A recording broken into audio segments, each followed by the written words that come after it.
Good evening. Can we do the roll? Yes. Commissioner Incheck. Here. Commissioner Fettner. Commissioner Henry. Here. Commissioner Mantis. Here. Commissioner Moore.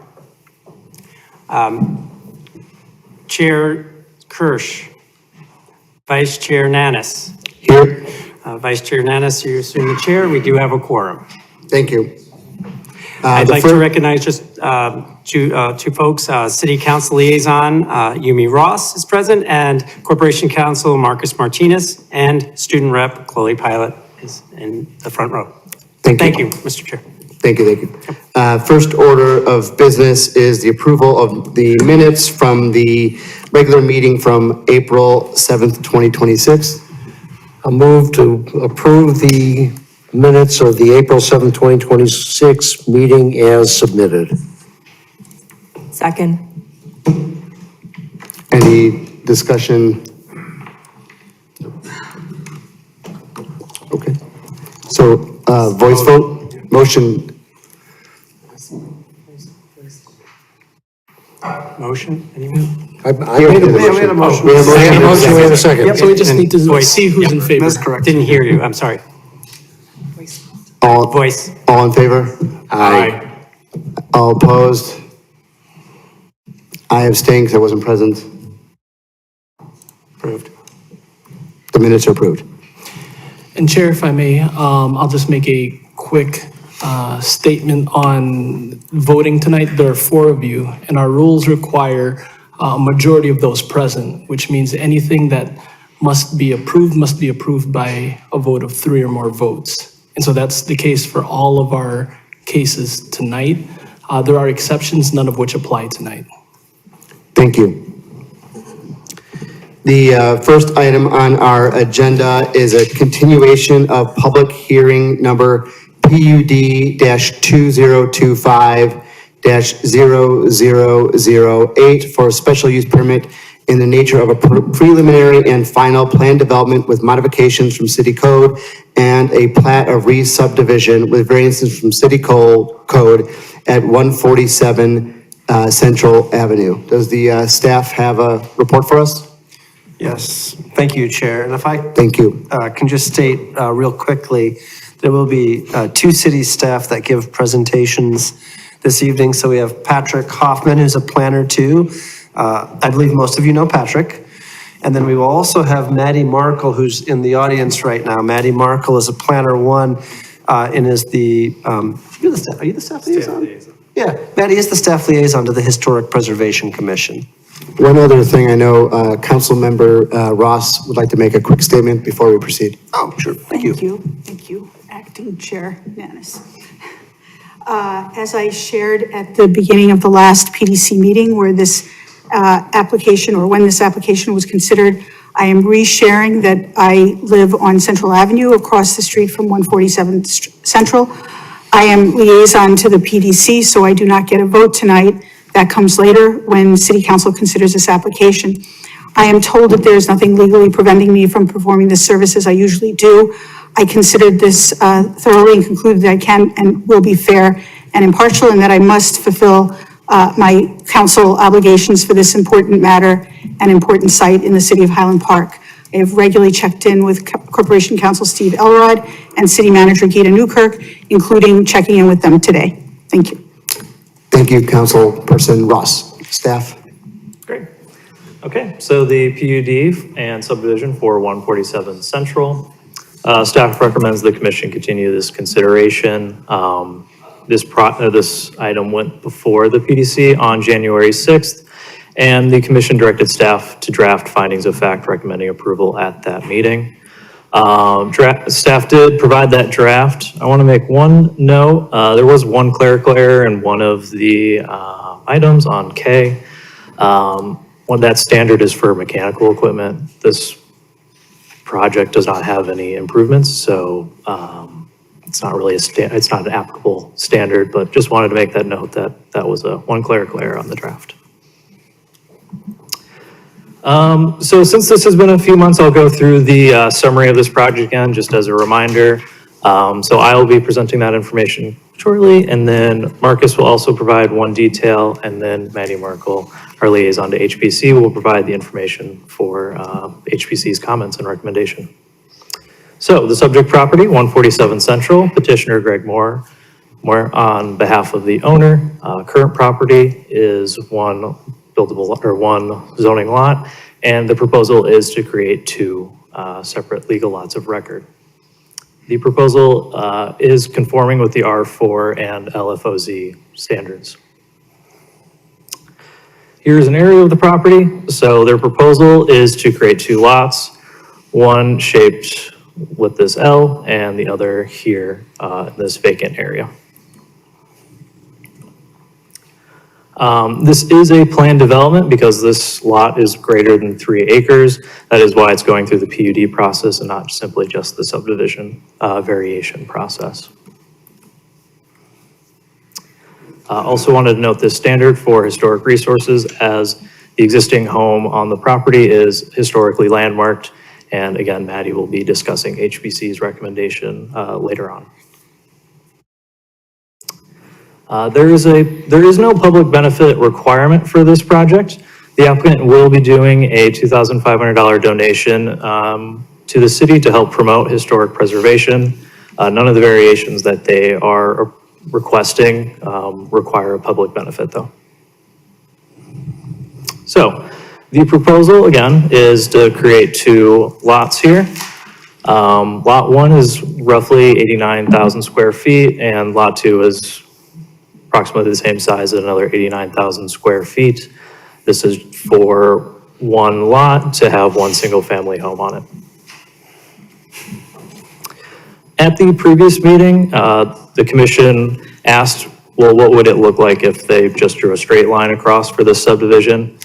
If that were to be done, lot 1 would be 64,400 square feet, and lot 2 would be 114,000 square feet. So it would be a pretty dramatic shift in lot area size that would affect the FAR requirements. So you could build a much larger house on lot 2 because it's based upon your lot area. Also on here, this darker shading that represents the buildable area of the lot, and these two yellow circles identify heritage trees on the property.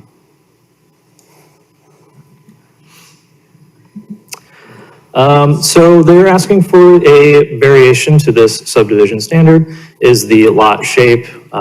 You're supposed to have 4 sides per this requirement, and as this proposal has multiple sides, that is a variation to the subdivision requirement. Public comment. We received 2 public comments previously that was post the packet posting at the PDC. Those have been supplied for this packet posting, and we also received 1 public comment earlier today. We have printed that off and Carl can pass that out if anyone is interested in reviewing that information.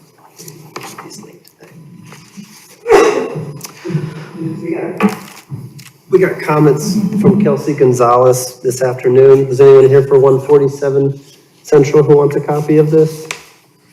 If so, I'll just leave them here. They'll be included in the next packet for this, whether this goes to a commission meeting or a city council meeting. So they will be in the record. I just wanted to make sure people are aware because we distributed that to the commission. That's all. Thanks. Oops, sorry. Okay. Just some other additional city comments. City of Forestry will review this during the permitting phase for any tree preservation standards. They have reviewed this application and have denoted their concerns with the heritage trees. Additionally, the applicant has shown interest in putting a driveway in front of lot 1 that could remove 1 street tree, possibly 2 to 3 along Central Ave. Yeah, so the applicant says proposing 1, but Forestry says it could be likely 2 to 3. Engineering also reviews this and has no additional comments for the subdivision. Yes, so staff recommends the commission consider this request for final plan development and plat of re-subdivision with variations.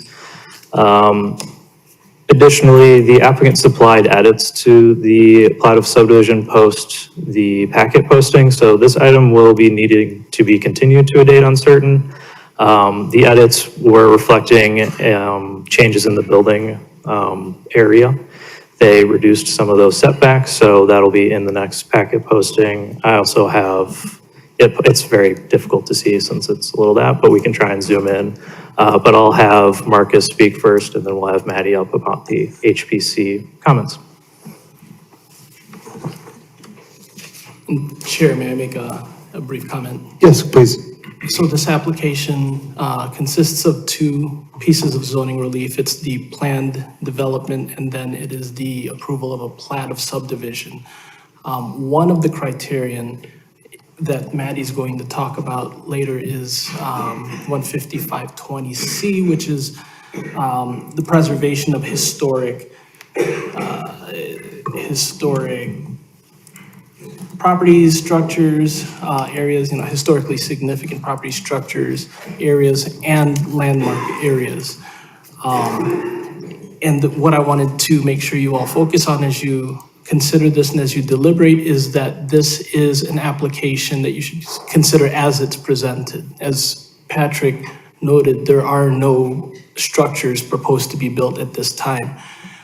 Should this be approved by City Council, and should the applicant come back with a plan for a structure, that would necessitate an amendment to the plan development. And so that would have to be considered and recommended by you and subject to the approval of the City Council before anything is built. And of course, like I said, that is if this is approved by City Council in the first place. Thank you.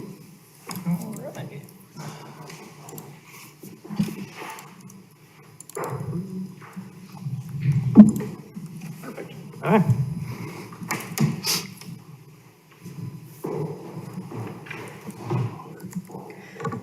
All right, so as mentioned before, the Historic Preservation Commission has created a written recommendation and report for the Plan and Design Commission regarding the plan development at 147 Central Avenue.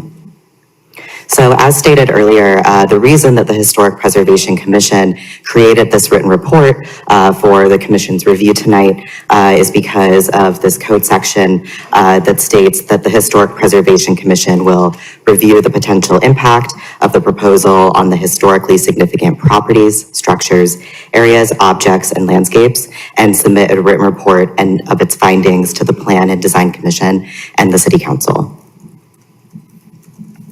147 Central Avenue is a local historic landmark.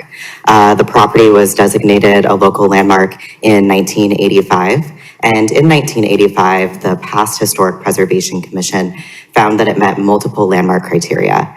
When a property is nominated as a historic landmark, the Historic Preservation Commission will consider 9 criteria. And the property or the nomination has to meet at least 2 of those criteria and have integrity of design in order to be considered as a historic landmark. So in 1985, the property was found to demonstrate character, interest, or value as part of the development, heritage, or cultural characteristics of the city, county, state, or country. It was found to be associated with a person or persons who significantly contributed to the development of the city, county, state, or country. It was found to embody distinguishing characteristics of an architectural and/or landscape style valuable for the study of a specific time period, type, method of construction, or use of indigenous materials. And lastly, it was found to embody overall elements of design, detailing materials and/or craftsmanship that render it architecturally, visually, aesthetically, and/or culturally significant and/or innovative. On January 8th, the Historic Preservation Commission considered this item, and they moved to find that the subdivision of the lot would significantly impact the historical significance of the property at 147 Central Avenue based on the historic fence, the columns that make up the gate, the relocation of the new driveway, and its impact on the curb appeal and the growing density of the lot.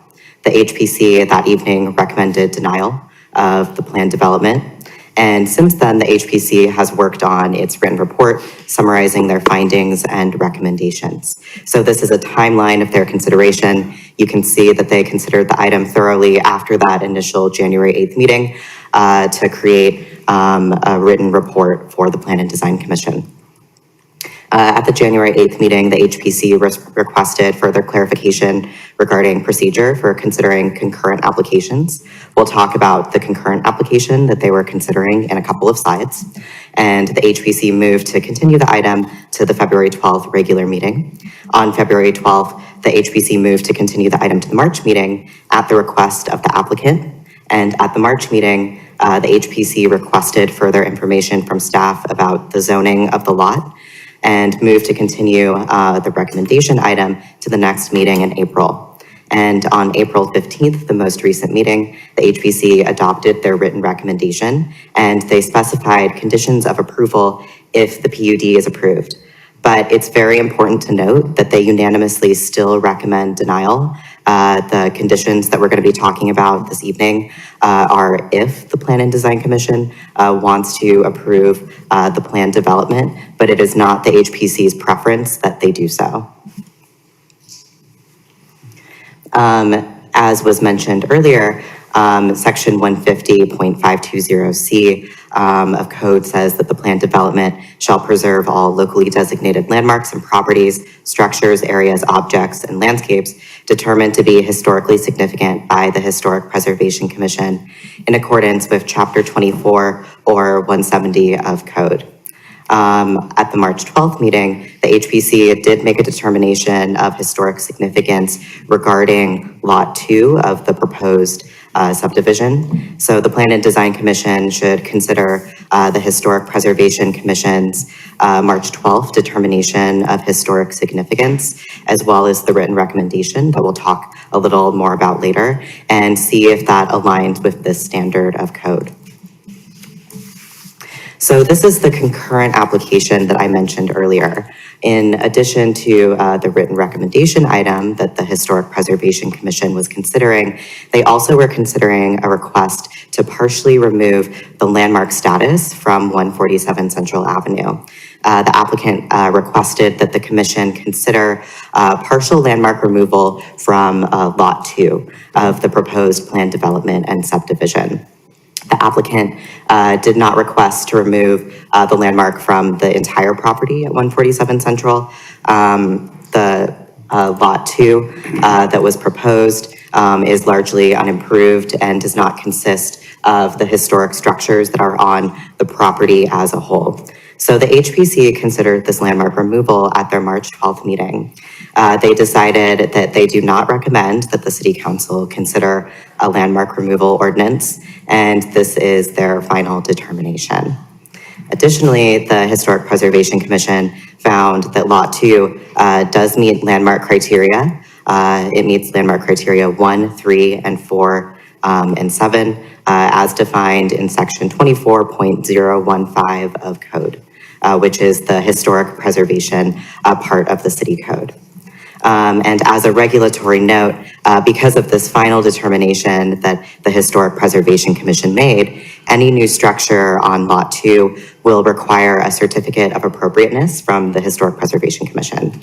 A certificate of appropriateness is an approval that applicants have to obtain for substantial exterior alterations to either a landmarked property or a property that's located in a local historic district. And Chapter 24 outlines the standards that the Commission uses to evaluate certificate of appropriateness applications. So at the March 12th meeting, the Commission determined that the proposed Lot 2 demonstrates character, interest, or value as part of the development, heritage, or cultural characteristics of the city, county, state, or country. It's associated with a person or persons who significantly contributed to the development of the city, county, state, or country. It embodies distinguishing characteristics of an architectural and/or landscape style valuable for the study of a specific time period, type, method of construction, or use of indigenous materials. And it has a unique location, or it possesses or exhibits singular physical and or aesthetic characteristics that make it an established or familiar visual feature. They also determined that Lot 2 meets the integrity standard in section 24.02A of code. So the integrity standard is the second part of landmark consideration.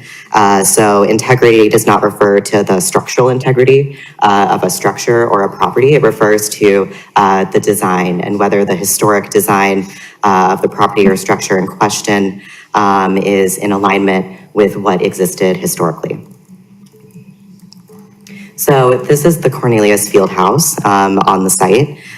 This property is important because it is associated with Cornelius Field, who was the second mayor of Highland Park. This was his personal residence. He also was the president of the Highland Park Building Company, which was very important during the late 1800s for building a lot of the really iconic historic homes in the city. The Highland Park Building Company built this house and developed the property.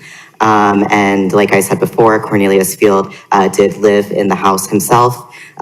He was responsible for the landscaping of the site as well. He had an interest in gardening and exotic plants and was involved in the site landscaping at large. So that is located on the proposed Lot 1. There's also some historic outbuildings and other historic structures on the lot. So in the top right corner, you'll see the Coach House on Park Avenue. This is another historic building. It's in the Queen Anne style. At the bottom left, you'll see the gardener's cottage. This is an outbuilding that the gardener, caretaker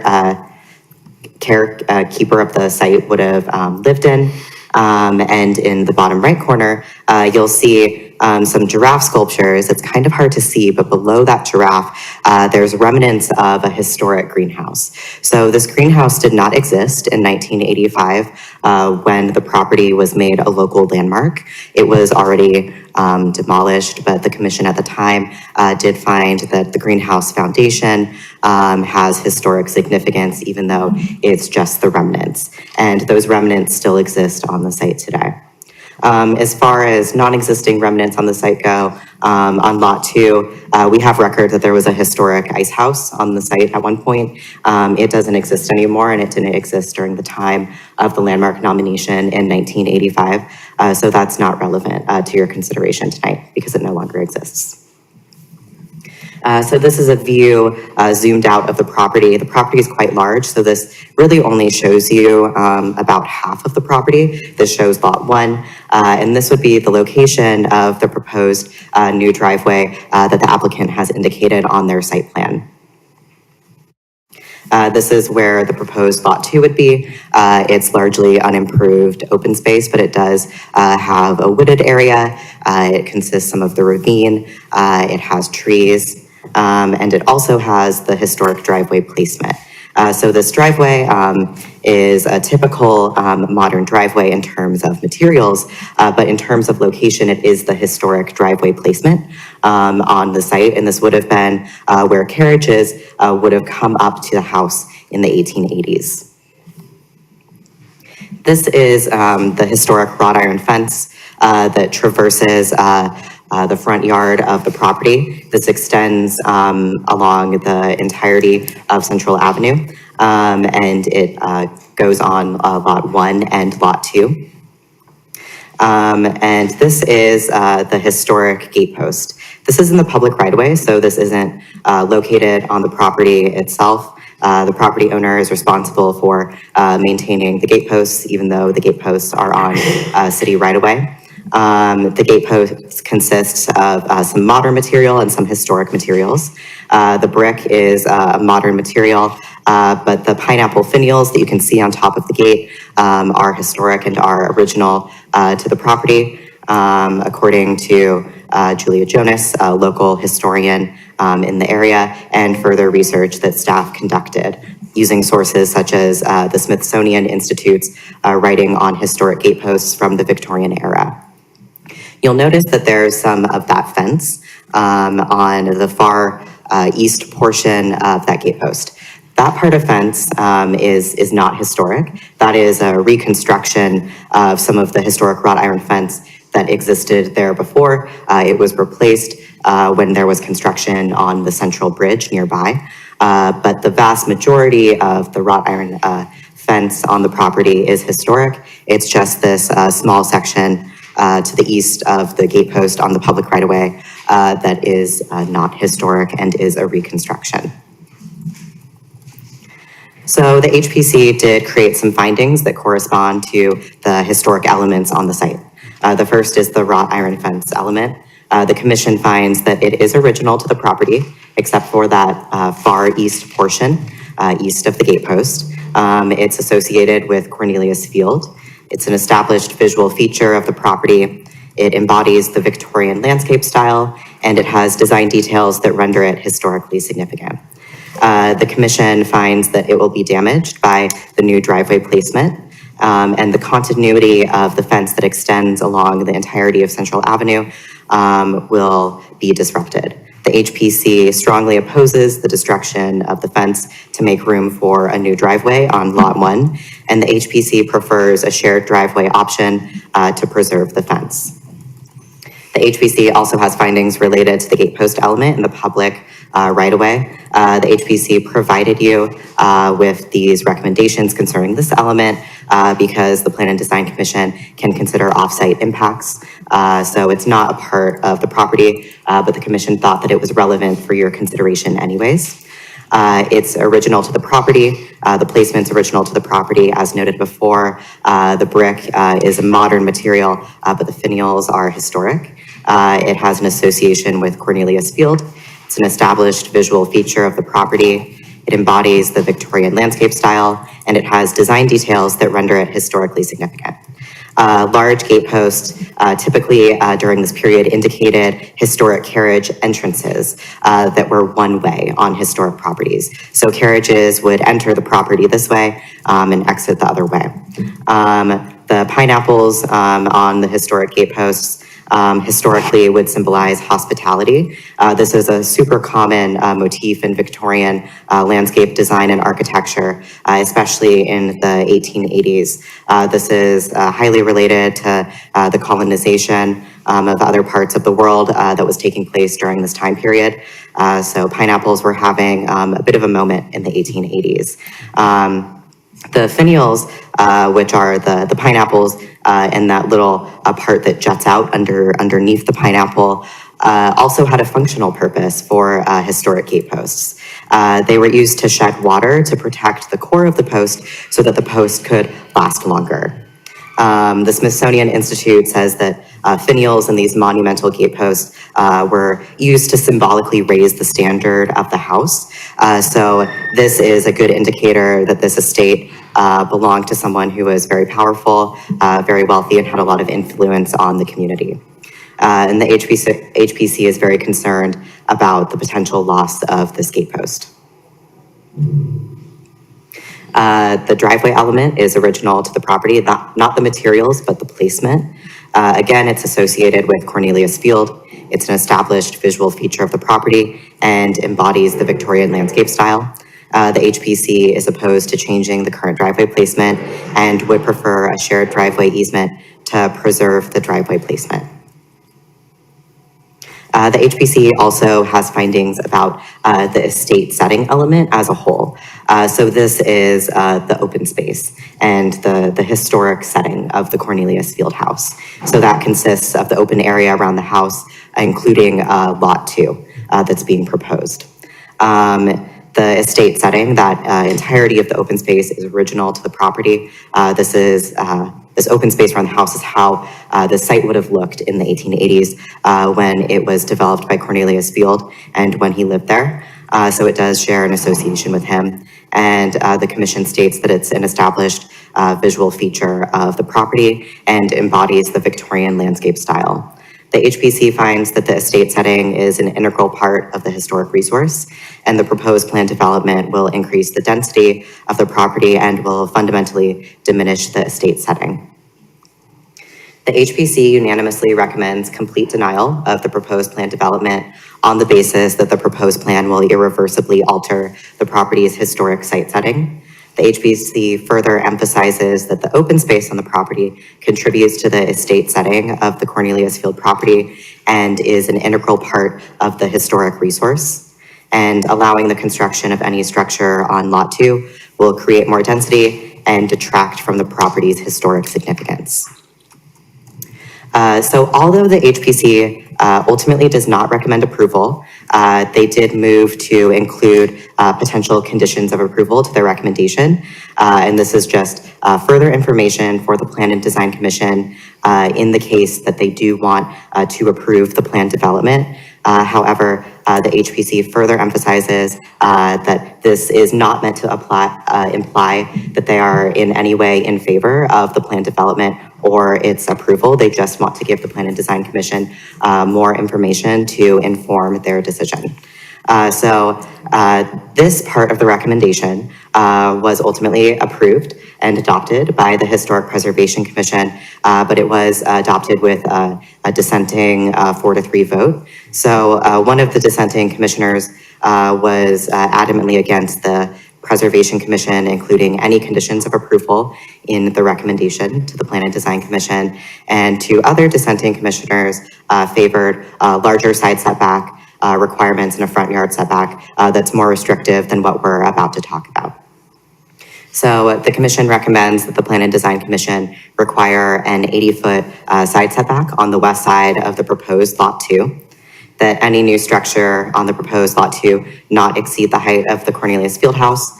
For reference, the current height of the Cornelius Fieldhouse is approximately 30 feet.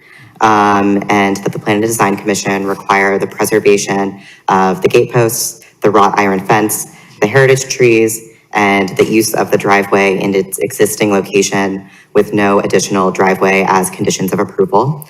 They also would recommend prohibiting additional zoning relief related to Lot 2. So for reference, this is what the Historic Preservation Commission recommends. That orange line down the center of the site plan indicates where they would want that side setback located. The reason that they want this is to give more space between the historic Cornelius Fieldhouse and any new construction on Lot 2. They got to the number 80 feet by looking at the distance between the Cornelius Fieldhouse and the structure at 175 Central Avenue, which is directly to the west of the Cornelius Fieldhouse. So the distance between those structures is about 100 feet. So they wanted to mirror something similar on the other side. So that is how that distance came to be. And that is all for the Historic Preservation Commission's recommendations. Thank you. You're welcome. Go ahead, Commissioner Imchek. If you go back to the previous slide, please. Is that 80 feet taken from the proposed lot line in the center or from the Cornelius Fieldhouse structure? That's a good question. That is taken from the proposed lot line in the center. So ultimately the commission wanted 100 feet between the structure and any new structure. So they subtracted 20 feet that were included on the site plan from the Cornelius Fieldhouse to the proposed lot line. Okay, thank you. Does anyone else have any questions? I feel like I have a lot of questions. I just don't know what they are. Does anyone have any questions for Planner Hoffman? I have another question, if I could. Yep. I'm curious if we looked at all at what the massing of a potential residential building could be on Lot 2, just for scale, in terms of what we could expect if something moved forward on this proposed lot.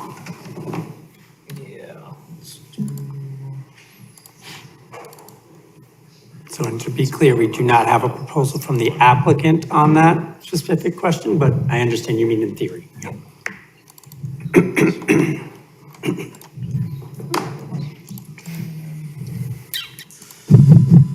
tell me I can't turn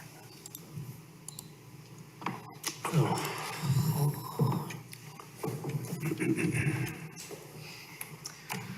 Okay, I guess we don't have Acrobat Pro on this, so I can't turn it. Okay. There you go. Oh, perfect, thank God. Nice, Carl. Okay, so this is the newly submitted plat of subdivision that the applicant supplied. Just zooming in really close.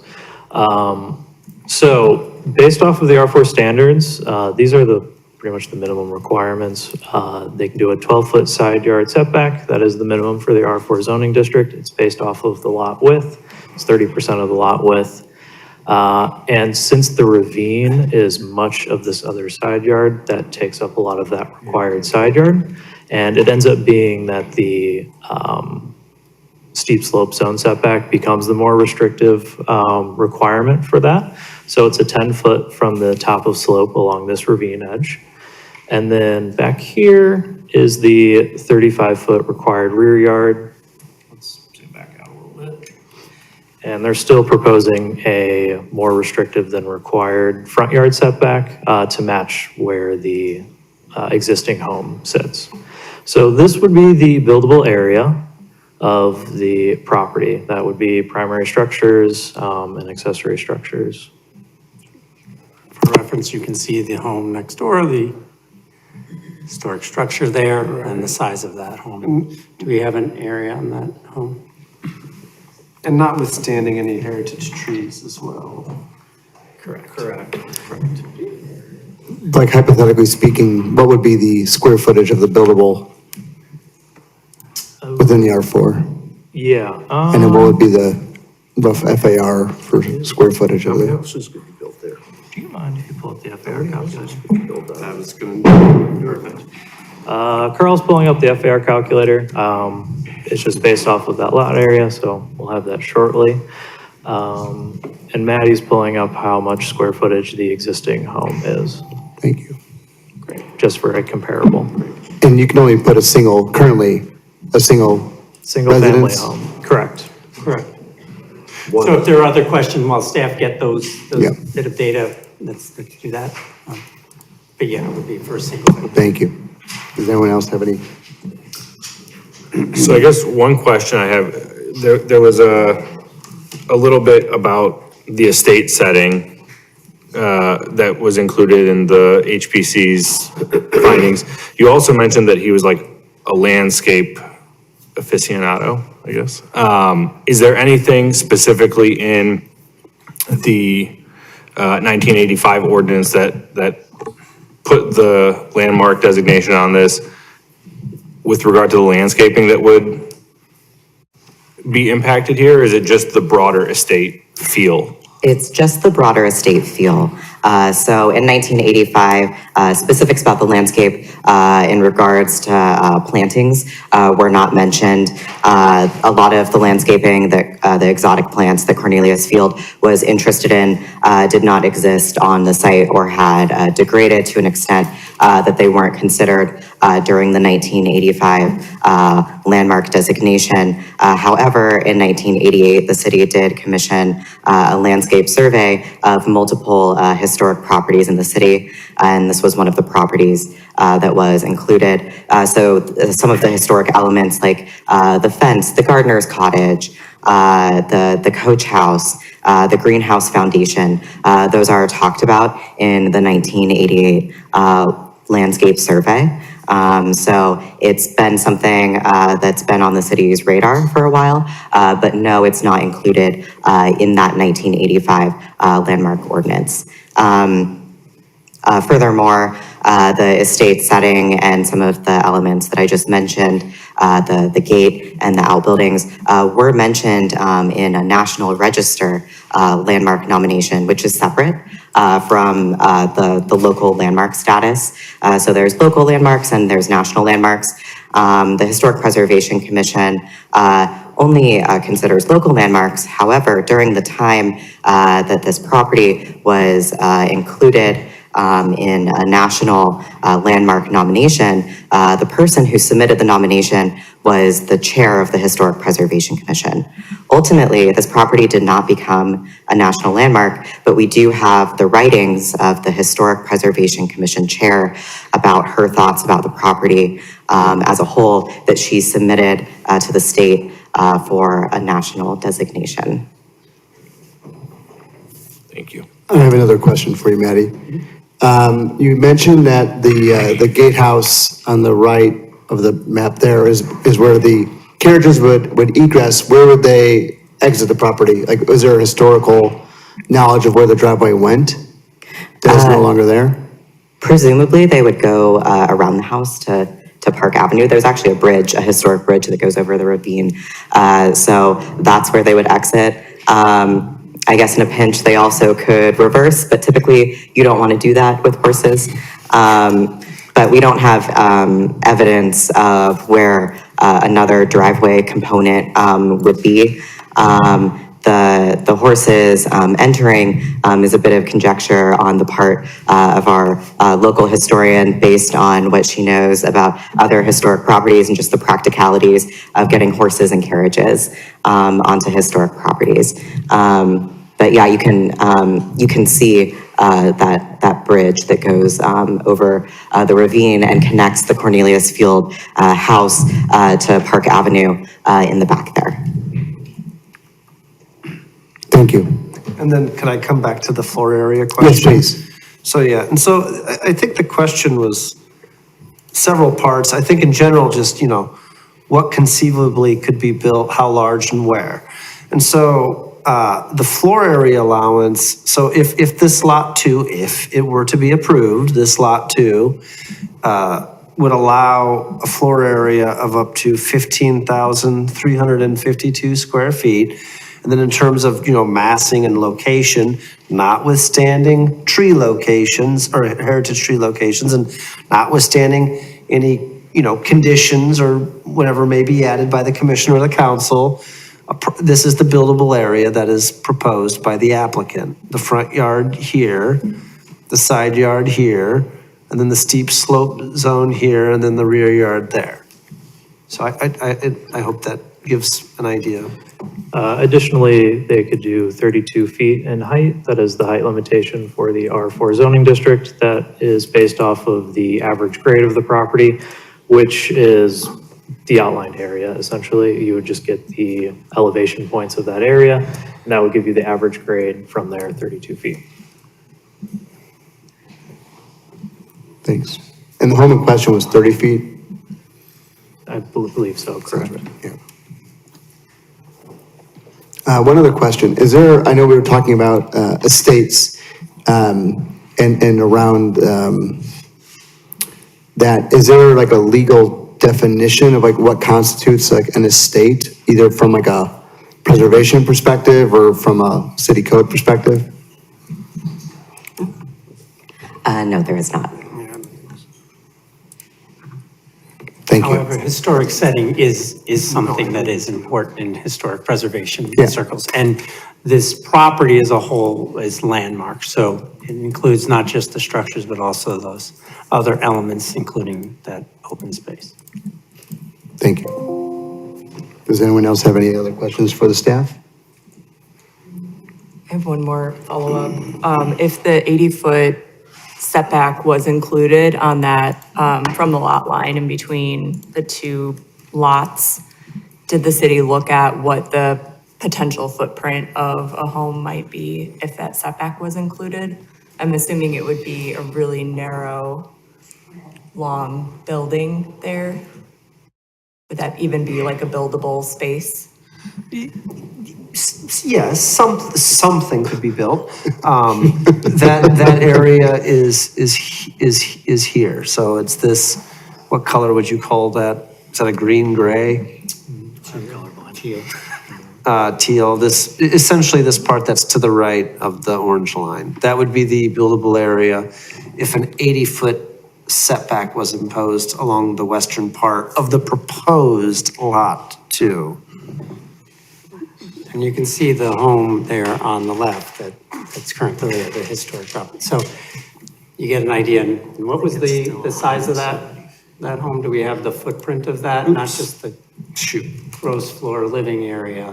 Oh, yes. Do we have a footprint or, yeah, that's what I'm saying. Yes, Maddie looked up the square footage of the existing home. It was roughly 5,000 square feet. That's the living area though. So does that have what's the 2 footprint? stores or not? Yeah, above ground living area. Above ground living, so that's not just the footprint, right? Yeah, So that's- Yeah, it's that's the- 2 right, stories right. at least. I think it's 2 stories. So I'm trying to take a look if I can find that for you. I can't. Yeah, but that's the whole thing, though.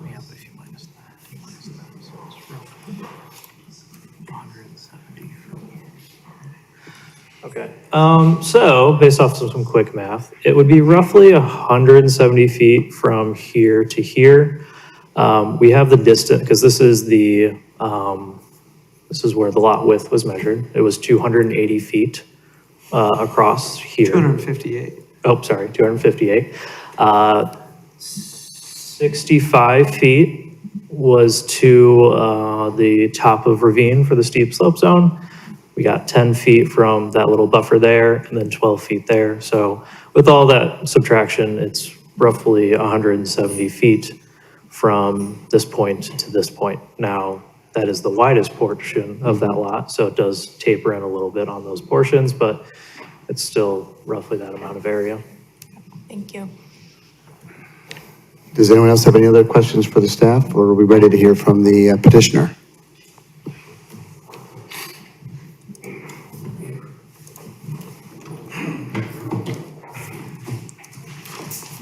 I believe you've been sworn in on this matter? Yes, I've been previously sworn. Great. Members of the commission, my name is Cal Bernstein. I'm the attorney for the applicant. It's been several months since we last saw you, so I'm doing a little more comprehensive presentation that I was planning on, because obviously I want to answer the questions that have been asked. I also want to hit some points that we talked about back in January, but I just want to refresh your memory from what over the last couple of months you might have forgotten. So let's talk about the historical preservation. Why was this even relevant for this property? And the reason is because of the size of the property. As was noted by Patrick, is that this is in the lakefront overlay zone, which requires 1 acre zoning, which is 1 acre lots. This lot is 4 acres in size. We're seeking to create over 2 acre pieces of property. The size of the lot, which is the 4 acres, is triggering the plan unit development statute. If this was under 3 acres and we were still trying to create 2 compliant lots, we wouldn't have had to spend all that time in the Historical Preservation Commission, because we wouldn't have to be file a plan unit development application, and we wouldn't have had a situation where they would make a recommendation or non-recommendation to the Plan Design Commission. And there was a lot of discussion at the Historical Preservation Commission of what was actually historical, to answer your question. And there was a lot of confusion, because the actual landmark application back in 1985 just stated the Cornelius Field House. And the request for the council action discussed the significance of building, and the owner had consented to the landmark designation. The ordinance that approved the landmarking just talked about the house and designated that as a landmark. I would note that ordinance also included the Stoopy Log Cabin as a landmark property. It's the exact same ordinance. It didn't talk about the property around the Stoopy Log Cabin. It just talked about the Stoopy Log Cabin. And that what's happened subsequent to the 1985 landmarking has brought the city to the position that the entire property was landmarked. And the reason, and correct me if I'm wrong, the reason why the city extended the landmarking to the entire property is that the owners of the property back in 1986, and again, I believe in 2011, sought certificate of appropriateness to do certain work on the property. In 1986, they sought to rebuild structures and footings, I think in the coach house. In 2011, they sought to replace some exterior stairs.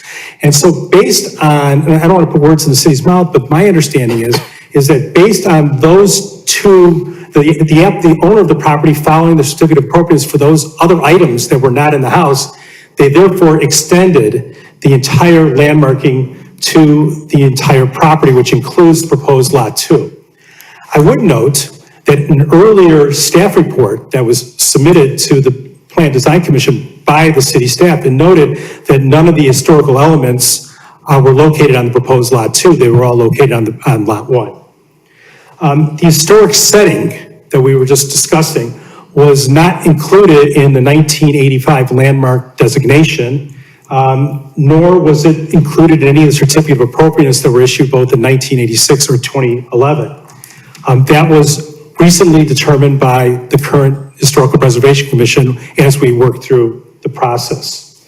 I would note that based on the Historical Preservation Commission's determination that they would not de-landmark the entire property, anything that's built on proposed Lot 2, and there's nothing proposed at this point, but anything that is built would have to go back to the Historical Preservation Commission and have to go through what's called the Certificate of Appropriateness process, which there's 14 criteria that they would have to find in order to approve the property. Now, this is what they do. So there's a lot of the questions that were asked of what can be built. The Historical Preservation Commission will still be able to opine upon that through the Certificate of Appropriateness process, assuming a Lot 2 is created through the subdivision process. To be clear, the applicant here is not seeking or requesting or advocating the removal of the Fields House landmark designation or anything that is on the existing Lot 1, actually the proposed Lot 1. Instead, we're seeking to create a second lot to make actually Lot 1, the historical home, more relevant. And I'll speak to that right now. I brought this up back in January, and we actually talked about this at the Historical Preservation Commission also, is that this is a very large property. I'm only aware of one other property in Highland Park that is anywhere similar to this. The houses on Central, 175 Central, which was brought up tonight, 175 Central is 1 acre. What we're proposing is two acre pieces of property. There's nothing like this. By approving this subdivision, you're not going to be creating any precedent because, again, this is a very unique piece of property. I would also note it's a very expensive piece of property to maintain. The real estate taxes alone on this property are almost $80,000. In addition, the carrying cost, maintenance, landscaping, all those things, it's close to $100,000 a year just to maintain the property, not even talking about any possible mortgage you may have on the property. So what does that mean? That means it limits how many people could actually try to buy this house and try to preserve the historical nature of the field house. The burden of such a large lot limits the potential buyers. Now, if we're able to separate and create two lots, then Lot 1 would then obviously have a significantly lower tax bill. It'd be significantly lower to maintain that property on an ongoing basis, which would then widen the amount of people that potentially can purchase the property. And why is that relevant? Well, this property's been vacant for several years. It's been on the market for over a year, no takers at this type of size. Frankly, people don't want a house this large, or a property this large. It takes a really rare buyer to do that. So if the status quo remains, you don't need a crystal ball right here to make the determination that this could become a problematic property in Highland Park going forward. Right now, I believe there's only one of the owners of the properties is still alive, is that correct? Only one's still alive and elderly. If they pass, who's going to pay to maintain this property going forward unless it's somehow being able to, and it's not just, it's easy to say, well, why don't you just reduce the purchase price? Well, that's not really the issue of the property. It's the actual carrying the property on an annual basis that really limits the amount of people that can purchase and love this property. So we're seeking tonight to create two lots that are in the lakefront overlay zone. Now, we talked about this 3 months ago. The lakefront overlay zone was trying to limit the density of the properties in the lakefront. And to do that, because the underlying zoning, for this property. It's R4 zoning. The underlying zoning requires 20,000 square foot lots. The city, in their infinite wisdom, decided over 25 years ago that we want to limit the amount of density of the houses along the lake and the lakefront area, so we created this overlay zone. And this overlay zone requires 40,000 square foot lots instead of 20,000, which the underlying zoning requires. So what that does is try to limit the amount of density so you don't have properties being chopped up. When we first looked at this property, we actually toyed with the idea of trying to create 3 lots because, again, these are lots way in excess of this lot size in the lakefront overlay zone. But after trying to lay this out and trying to figure out what's best for trying, again, to preserve the historical presence of the field home and also the neighborhood itself, we settled on coming before you with a 2-lot subdivision. Both of the lots that we're proposing are double the size of the minimum in this lakefront overlay zone. Lakefront overlay zone, 40,000 square foot, we're proposing over 90,000, almost 90,000 square foot lots, 2 of them. The lot width is significantly different than, significantly larger, I should say, than the minimum in the lakefront overlay zone, which is already expansive to try to deter further development in the lakefront zone. And so what we're proposing here is actually consistent with the lakefront district neighborhood strategic plan, which is an element of the city's master plan, which was the genesis behind the lakefront overlay zone. So this is what the city, going back 25, 30 years ago, this is kind of what the development they said would be okay in the lakefront overlay zone.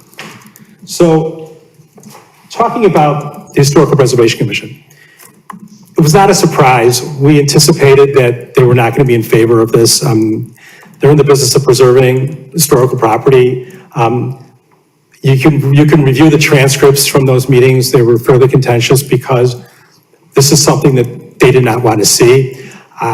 They created a new thing that was not in the 1985 landmarking application of this estate setting, but it's not a surprise that they did not recommend the subdivision. And again, this was something that was new to them because I'm unaware of any other properties going to the HPC for a recommendation to the Plan Design Commission for subdivisions. And again, this is the only property that I'm aware of this actually applied to. There's another property, I'm not going to mention the name, but just more the Ravinia area, and this property. And no other people, so it's kind of, this was new frontier that the Historical Preservation was commissioned. That's why, as you can see, it took several meetings at the HPC to even get to the point where we can come back here because they were still trying to figure out what their charge is and what they should and should not be doing. So the conditions that were established by the HPC on a 4-3 vote, many of them are acceptable to the applicant. The wrought iron fence element, except for a small opening that we like to create for the second driveway, we intend on, and we're fine with it, with the condition of preserving the wrought iron fence. The gate posts, as it was noted by Maddie, the gate posts are not on the property, but we intend on, and we were fine with the condition that the gate posts would remain in place. We talked about the driveway element. There's significant challenges with having one single driveway serving 2 houses. There's maintenance issues, potential uses issues. It's much cleaner, obviously, if each party had their own driveway, and that's what we're requesting tonight. Side yard setback. This was kind of brought up at the last meeting last week about that we're proposing 12 feet, which is the minimum required in the zoning district. They came up with this 80 foot at the last meeting. In fact, one guy wanted 100 feet setback, side yard setback.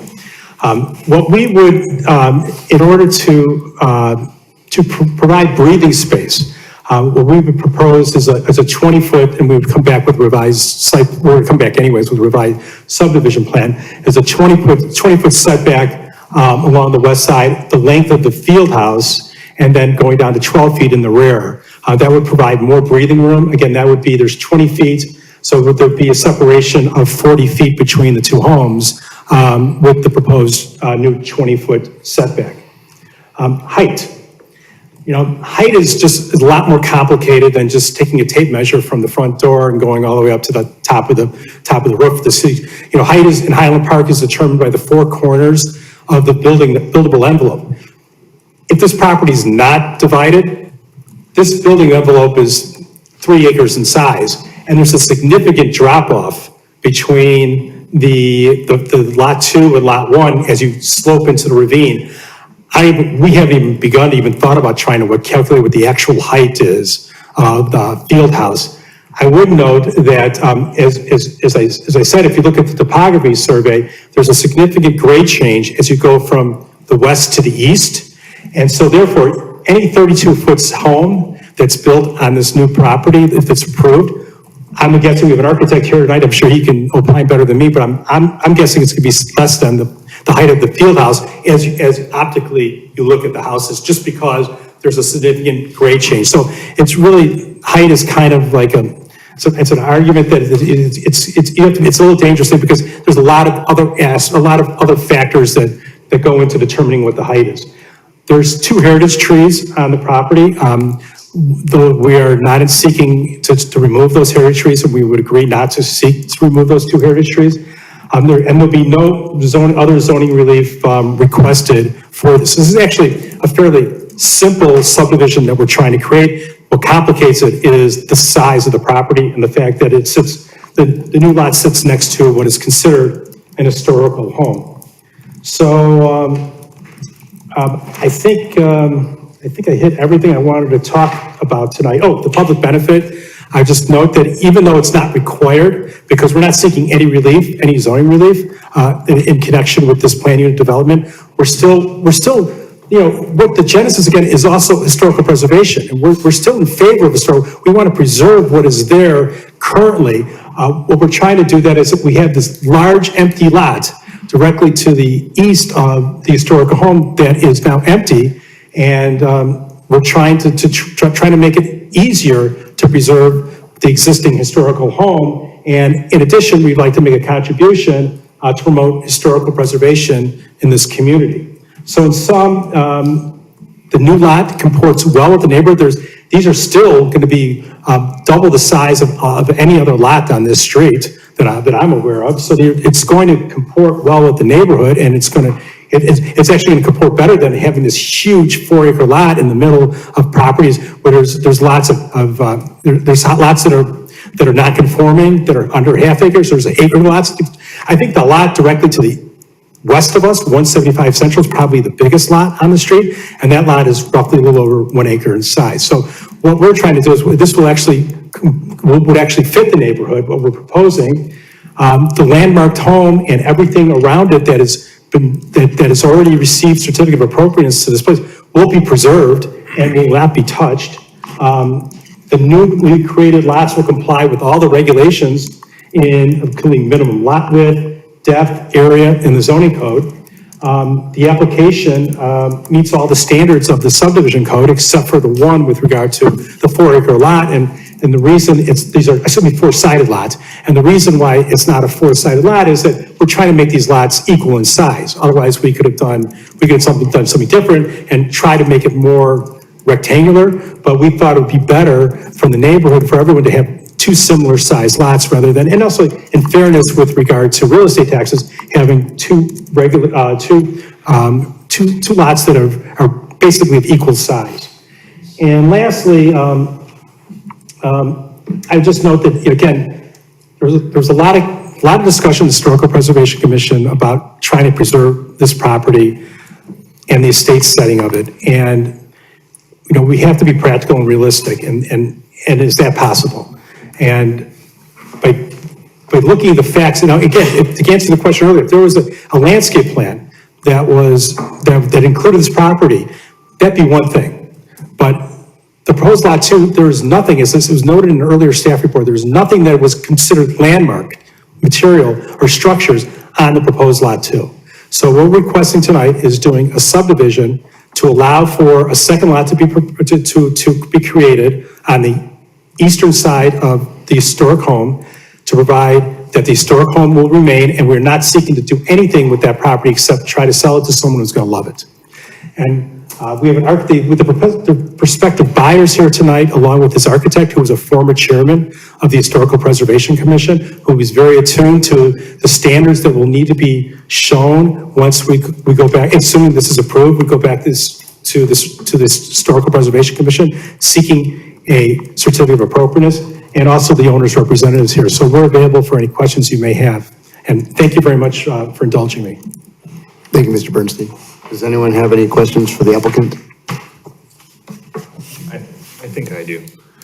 So you made a comment about if there were to be a new home proposed on what you're proposing as Lot 2, it would have to go back to the Historical Preservation Commission and meet 14 different standards.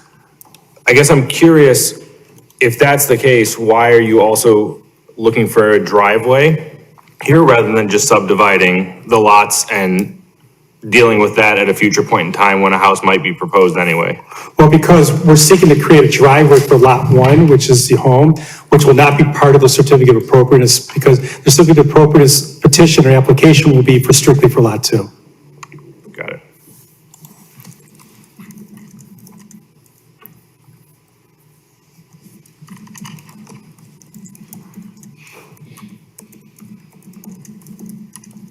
Any other questions for the applicant?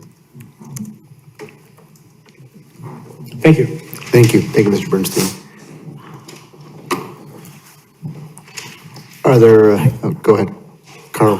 Well, I just want to indicate this is a public hearing. If there's anybody here to speak on that, they can speak up to 3 minutes, and they have to be sworn or affirmed in. Great, thank you. Is there anyone from the public that would like to speak on the matter?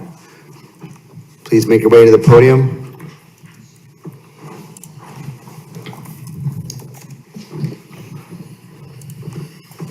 You'll have 3 minutes to share, and I'll just swear you in. Do you swear to tell the truth, the whole truth, and nothing but the truth? I do. Great. Kelsey Gonzalez, I'm a Highland Park resident. I live across the street. I've been pretty vocal about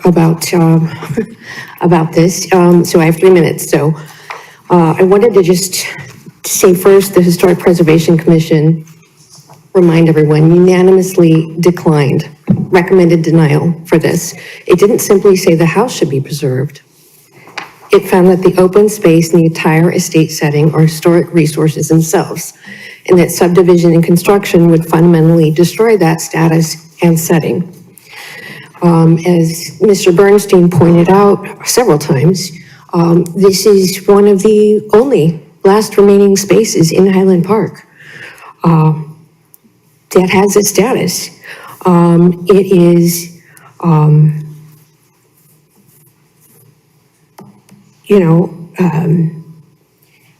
it's something that, I want to say plainly that PDC, conditions or HPC conditions can't fix it. You can't just say a setback condition, a COA requirement, a technical amendment, anything like that, doesn't fundamentally change the gestalt of what's happening.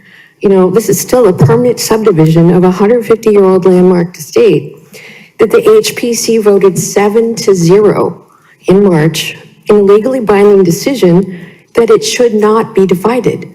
By dividing it, you're absolutely dividing the landmark character itself. It determined that proposed Lot B couldn't be Lot B because it's part of the landmarked estate in and of itself.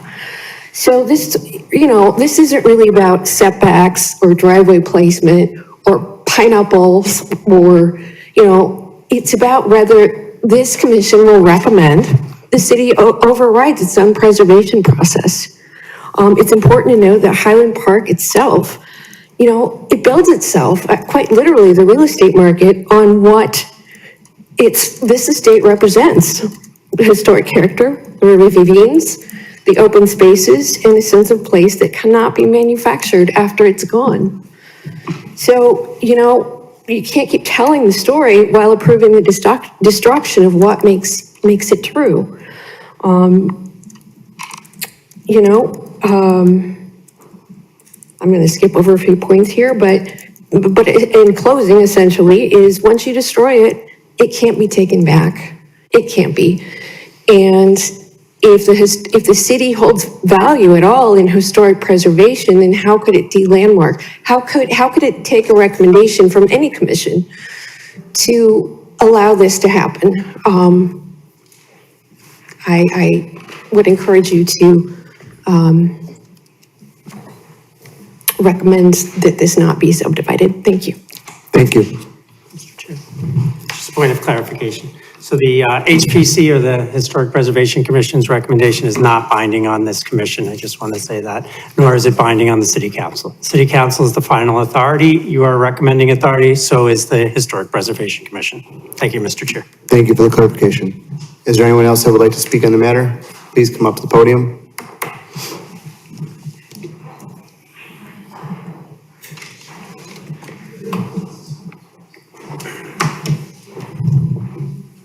Please raise your right hand. I swear to tell the truth, the whole truth, and nothing but the truth. I do. So please state your name for the record. Thank you for the opportunity to speak. My name is Thomas Corning. I'm a resident and I live at 261 Laurel Avenue, about a block away from the subject property. I want to compliment the presentation given here this evening by the staff committee. It was excellent. And it pretty much summarizes my attitudes and opinions about this property in very complete fashion. And even to the point where it suggests, well, if you're going to allow subdivision, here are the criteria by which we think that should happen.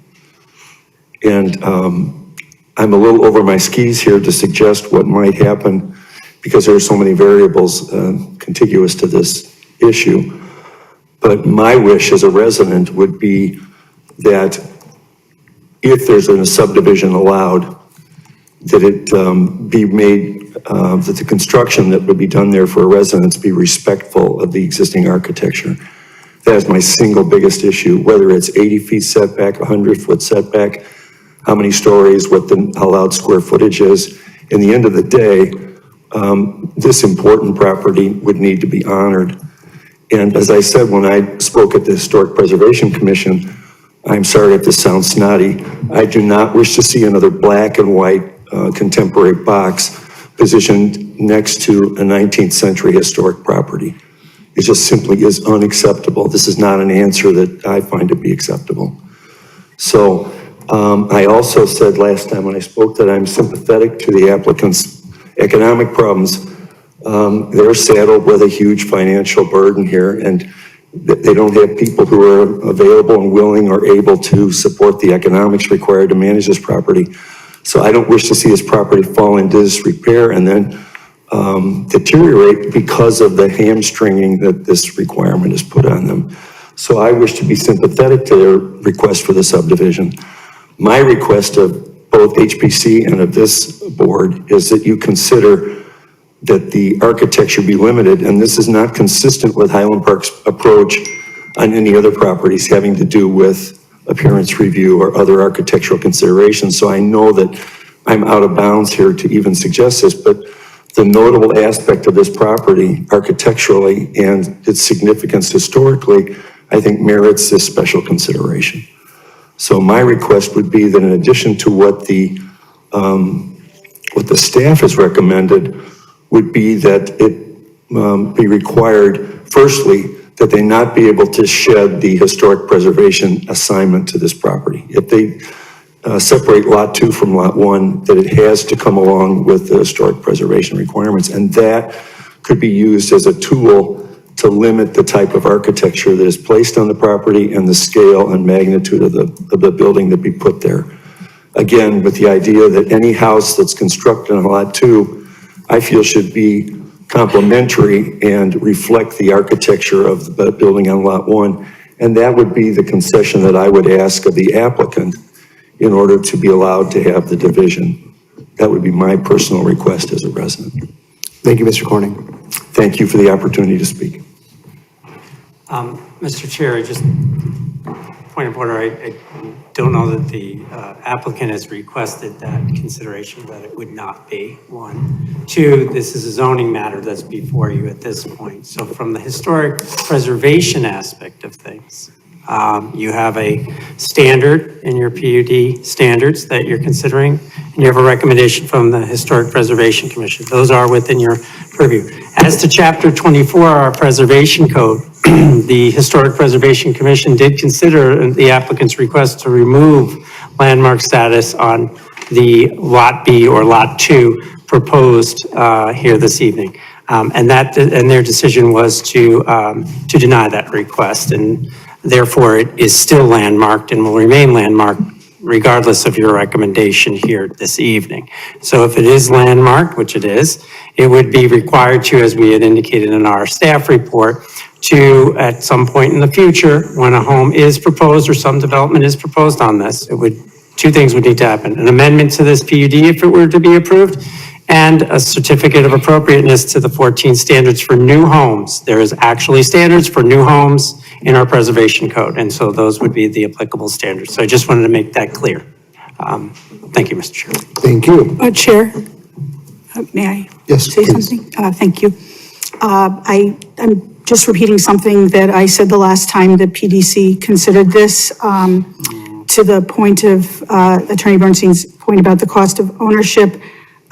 There is a property on Central that the owner has about 1 acre with about a 6,000, 7,000 square foot, very nice house, who pays, my understanding is approximately $80,000 in taxes.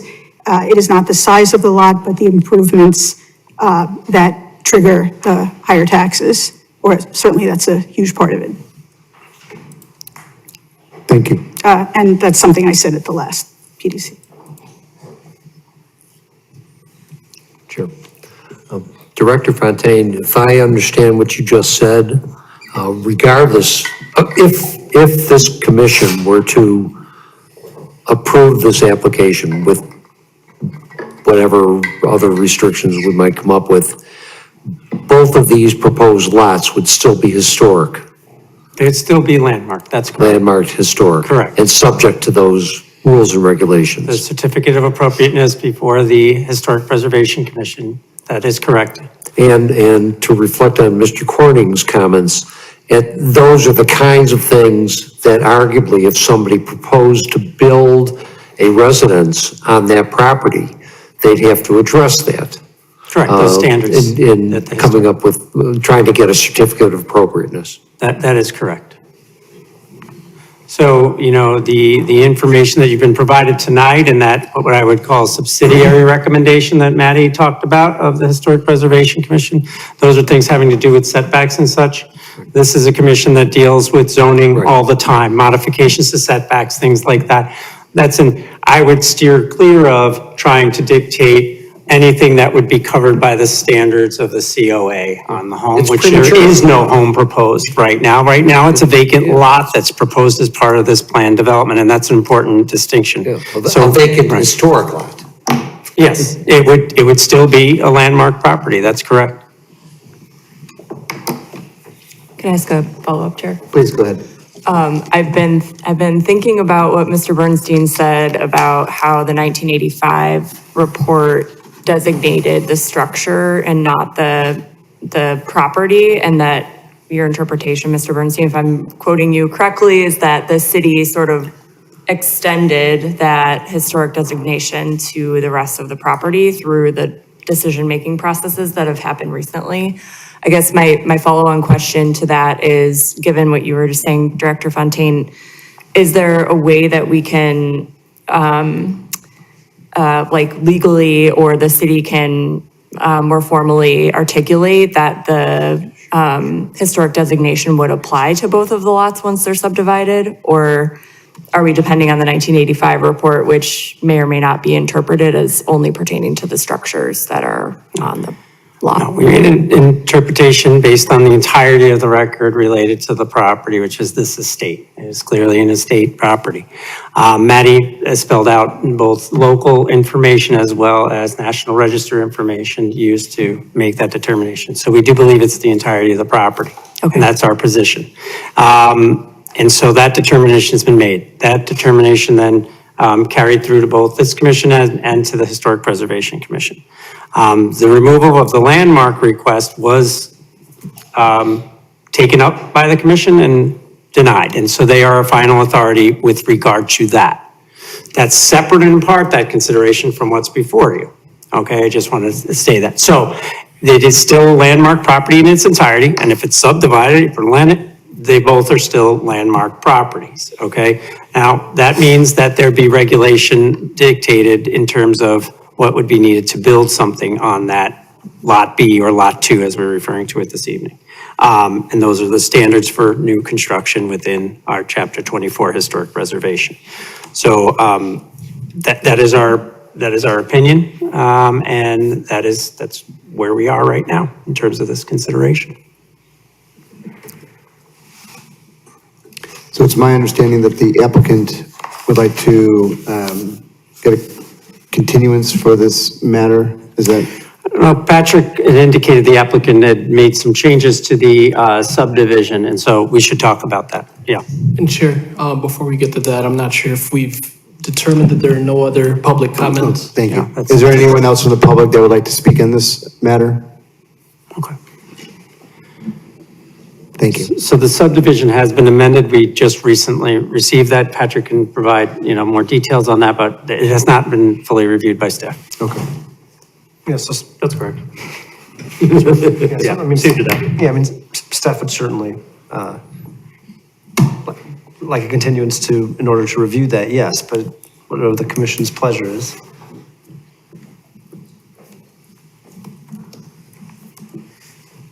And of course, ask the applicant what their thoughts are on that matter too. Would the Seeking applicant- continuation or not? Would be okay with the continuance to, We understand that we're going to request a continuance tonight just to clarify and make sure that we have the proposed plat in order. So if you do vote, you're voting on something that we want to proceed with. We were hoping tonight to have the discussion about what happened at the HPC and make sure that we're on the right track, and we're hoping that at least there'll be some discussion from the PDC about the matter tonight, because this will be continued to another time. I don't have to want to repeat everything we've done tonight also. Correct. So we do have 2 meeting dates that we could propose for a continuation if that's the will of the commission. So there's a May 5th and there's a June 2nd. Those are the 2 meetings based on our application load that are available. And we were hoping to get to the May 5th, because we just have some minor tweaks to the proposed plat. That's what we're going to submit. I believe staff feels comfortable with that, Carl. I defer to you on that. Yeah, so just in terms of the May 5th, staff is fine with the continuance to the May 5th meeting. I do believe that the Chair Kirch will be absent, as well as Karen Moore. Commissioner Karen Moore, I hope I'm remembering that correctly. And so I would ask the commissioners if you'd be available for May 5th, so that we know if we'd have a quorum or not. Don't generally put you on the spot, but we'd like to know at least, we need at least, 3 of you, and then we have a member who's absent that may or may not be able to Correct, be there is present. one outstanding member who may or may not It'd be be best to have 4 of you. available. I'll be coming from a little league field, but I can make it work. You could stay in the uniform like you have. Yeah, Mr. Bernstein, I might be in uniform again for you. If you're wearing a Cubs uniform, I'm not coming. Unfortunately, our team is the Yankees, so I don't know if it's any better or worse. Will that date work for you guys? Okay. I mean, obviously, life happens, but, well, margaritas. I would just suggest that the 2 members who are not here tonight, would encourage them to either watch the tape tonight or look at the minutes, so we don't have to go through the exact same thing. I don't know. And we do that. Any member who is not present, who then is present at a subsequent meeting and is going to vote on a matter, needs to state that they've reviewed the record in its entirety. Perfect, thank you. Yes, I already literally have that as a comment to But convey. we know they're not going to be here May 5th. But Commissioner Fatner might be. Oh, yeah. So we will, of course, remind him of such. It's a video and, they could see verbatim. Yeah. Does any of my fellow commissioners have any comments for the applicant, feedback, general point of view on the matter?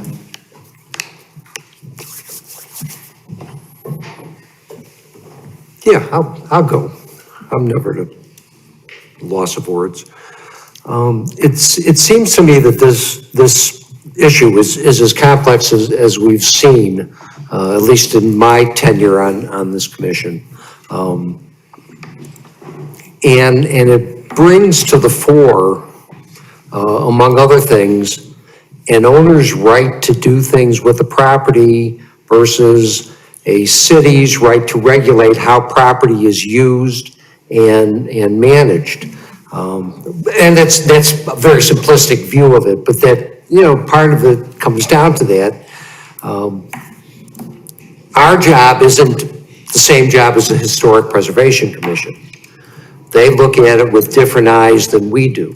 And certainly, we have deferred to them upon occasion in this commission and take what they say with a great deal of seriousness, because we know they put in a lot of work and a lot of thought into what they decide. But their view, their vision is different than ours, and their job is different than ours. And I think I don't know how I'm thinking about this. It's troubling on a lot of levels, but our job is different than the Historic Preservation Commission. And we have to apply the standards that are applicable to what we do in making this determination. I am somewhat comforted by the fact that even if we're, first of all, we're just a recommending body, okay? So, you get another shot at it with the city council, ultimately. But the reason we have these hearings and invite the public to come forward and speak on these subjects is because we're developing the record that the council, that Councilperson Ross and her colleagues will view. We're developing that record so that they, number one, don't spend the kind of time that we spend on a project, but have the depth and detail that we can develop before this commission, and the same thing is true of the Historic Preservation Commission. But our job is different. And as I said, I'm comforted by the fact that both lots would arguably be landmark lots, as Director Fontaine stated. And if there were development on proposed Lot 2, it would have to conform to all those elements required for a certificate of appropriateness. So I'm in favor of continuing it, and I'll make that motion. But those are my thoughts. Thank you, Mr. Henry. And Commissioner Henry, that's a motion to continue to May 5th? Motion to continue this application to May 5th, 7 o'clock here. Notice is actual. I got that right, Director Fontaine? That is correct. No new notice will be provided. Notice is actual this evening if that is the vote that is taken and it passes. So I will second it. And this is a voice vote. Voice. Is there any discussion?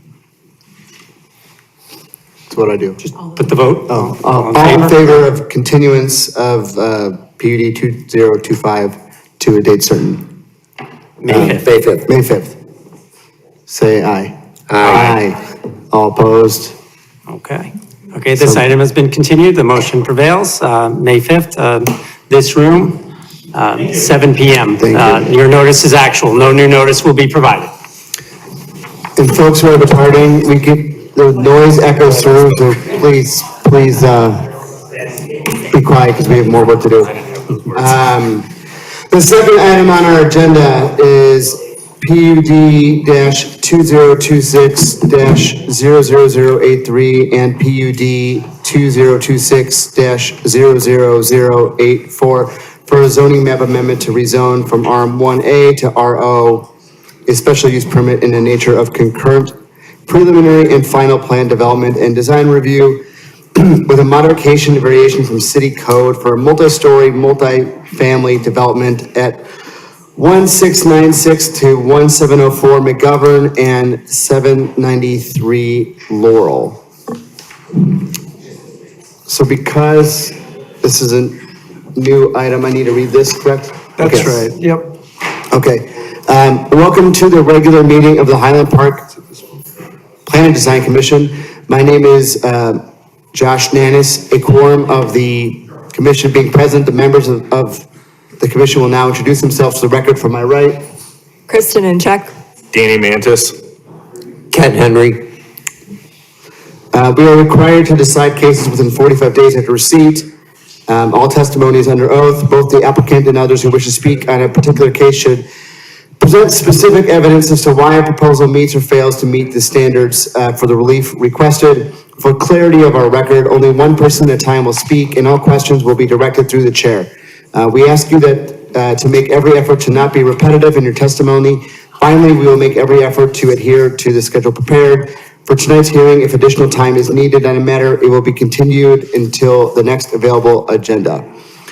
With that, I open the floor for the staff to read into record the publication and ownership. Proof of publication and ownership is available at the Community Development Department at 1150 Half Day Road in Highland Park. Thank you. Does Planner Hoffman have something to share again?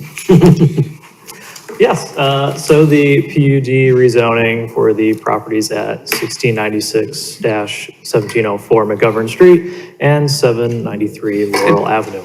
And can I make one technical note? And Marcus, I just want to make sure you're listening to me when I say this. So if I say anything wrong, you can correct me. Immediately. This is, you know, the agenda title on the notice is multiple requests, and all the requests technically have their own public hearing. Our request is that all the public hearings just be considered concurrently. It's one project. I concur with that. Okay, all right, just making sure, and for the public to be aware as well. This is different requests, but it's just one presentation, and then all the public hearings are concurrent. It's just one public hearing. Okay. That's for the benefit of, efficiency, but just keeping in mind, these are two applications. Yeah, and so I just wanted to just put that technicality out there and make sure everyone was on the same page on that. So thank you. Thanks, Marcus. Thank you. Yeah, so Structa LLC, the applicant proposes the following project there it is, a 20-unit development at 1696 McGovern and a 14-unit development at 793 Laurel. Discussion that Carl was talking about is because there is a public alley that splits these two lots, so they can therefore not be consolidated. The city would like to maintain this public alley for life safety purposes. So that's why it's two applications, but being done concurrently. The property at McGovern will be 6 stories, and the property at Laurel Ave will be 5 stories, both with lower level parking. The proposed parking access will be from the public alley here, and additional landscaping and pedestrian accesses will be along Laurel and also McGovern. So this application is a request to rezone the property from RM1A to RO, a concurrent preliminary and final planned development with modifications from city code and a design review. So the existing conditions, currently this is a vacant church with a classroom wing here, the public alley that splits the two properties, and then 793 Laurel Avenue here is a vacant church resident with parking lot along here.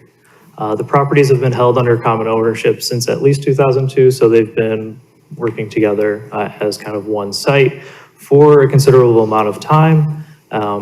And again, the city isn't interested in vacating this public alley to consolidate these lots due to life safety purposes. Here are some property photos. This is me standing on McGovern looking at the church. This photo here is along Laurel. As you'll notice, there is a good amount of grade change on this property.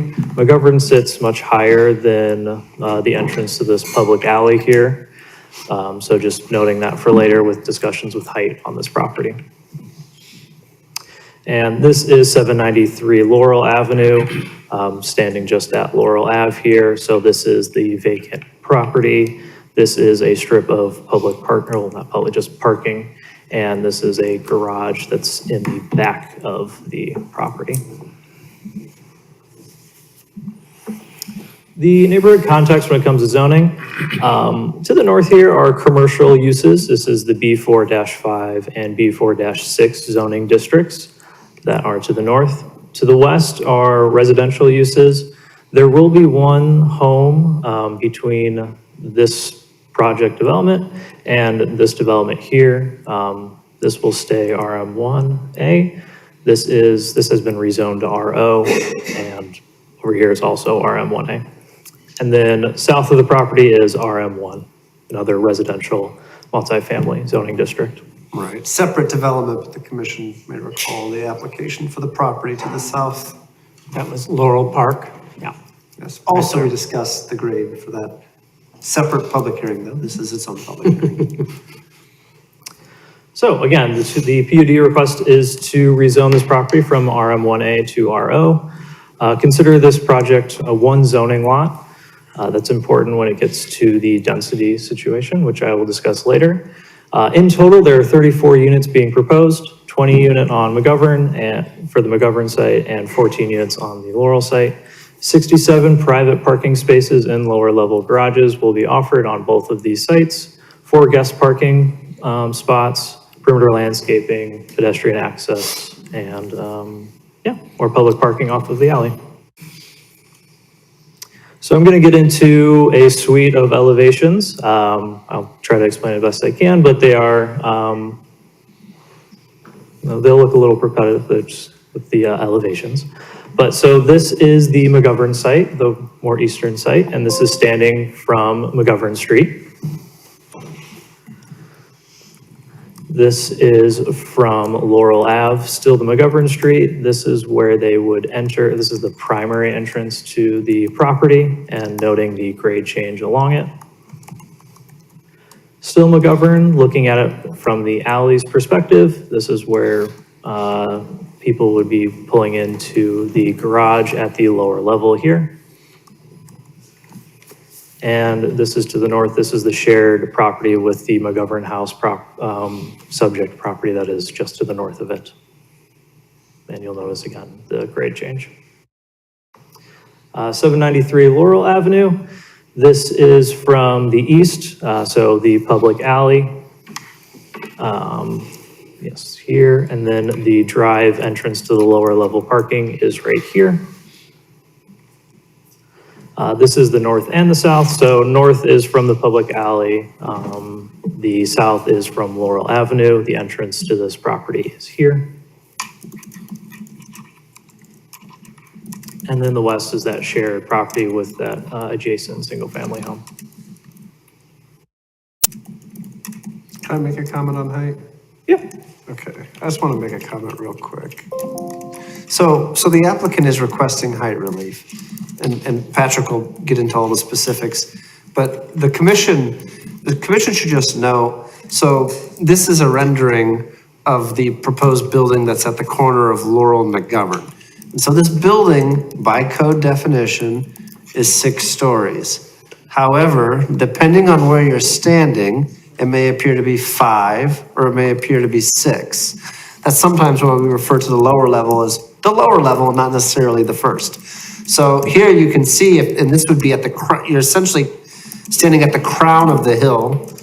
And so you can see, if you look there, it looks like 5 stories. But if you go down the hill and then into the alleyway, you'll see from that angle, it's 6 stories. So I just want to point that out. So that's something for the commission to consider, as well as to consider the upper story step backs that reduce the amount of bulk that's brought towards the street. And then, yeah, so like this elevation here, this is from Laurel as you're going down the hill. So this is a street facing elevation. And then, yeah, so this elevation is for the McGovern one. This would be from the alleyway. Right, and then this elevation here is actually from a private property. So to an extent, you're walking along the sidewalk here, heading south, you would see this elevation. And then this is the other building that's proposed at 793 Laurel. So this is the parcel to the west of the alleyway. And so this one's 5 stories, and this one's 5 stories from any way you walk around it. The south elevation here, so that's the elevation again, that if you're just driving or walking by it on the street, that's what you're gonna see. And then, Patrick, thank you for that brief interruption. Yeah, no worries. Since they're requesting rezoning to RO, I'll be going over the RO setback requirements as well as the Article 23 neighborhood frontage regulations for this area. So for the McGovern Street, the south,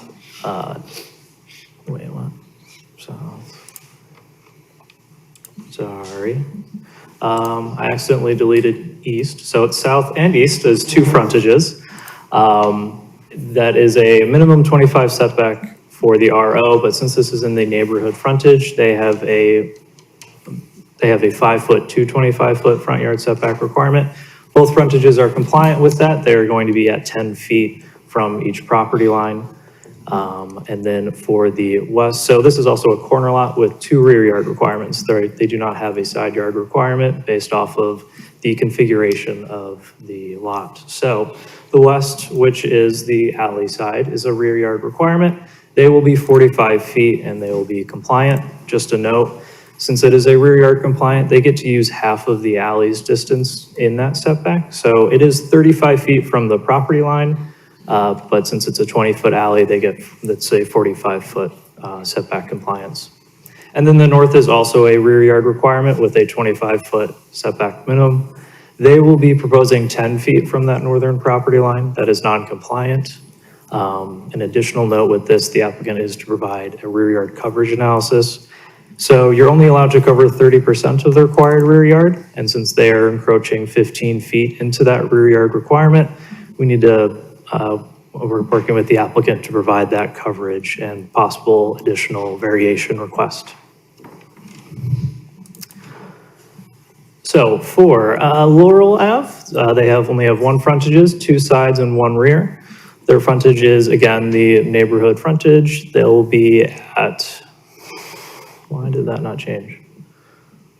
Okay, they'll be at 10 feet. Some of my changes did not save, I guess. Sorry. But they're compliant with their front yard setback requirement. Their 2 west and east side yard setbacks, they're compliant with the west side. They're at 10 feet, but they're only at 5 feet for their eastern, so they'll be encroaching 5 feet into their side yard requirement there. And the rear yard, again, they have the similar using 10 feet for the alley. So they're 26 feet from property line, but they get the 36 feet for the setback, and they are also compliant. Here are just some site plans for each property, maintaining the 10 feet, 10 feet. This is the northern side that they will be encroaching 15 feet into, and this is the eastern side where they'll be encroaching 5 feet into that side yard requirement. Article 23, so the step back that Carl was talking about. When you keep going above the required stories, you have to step back 15 feet in order to mitigate that bulk.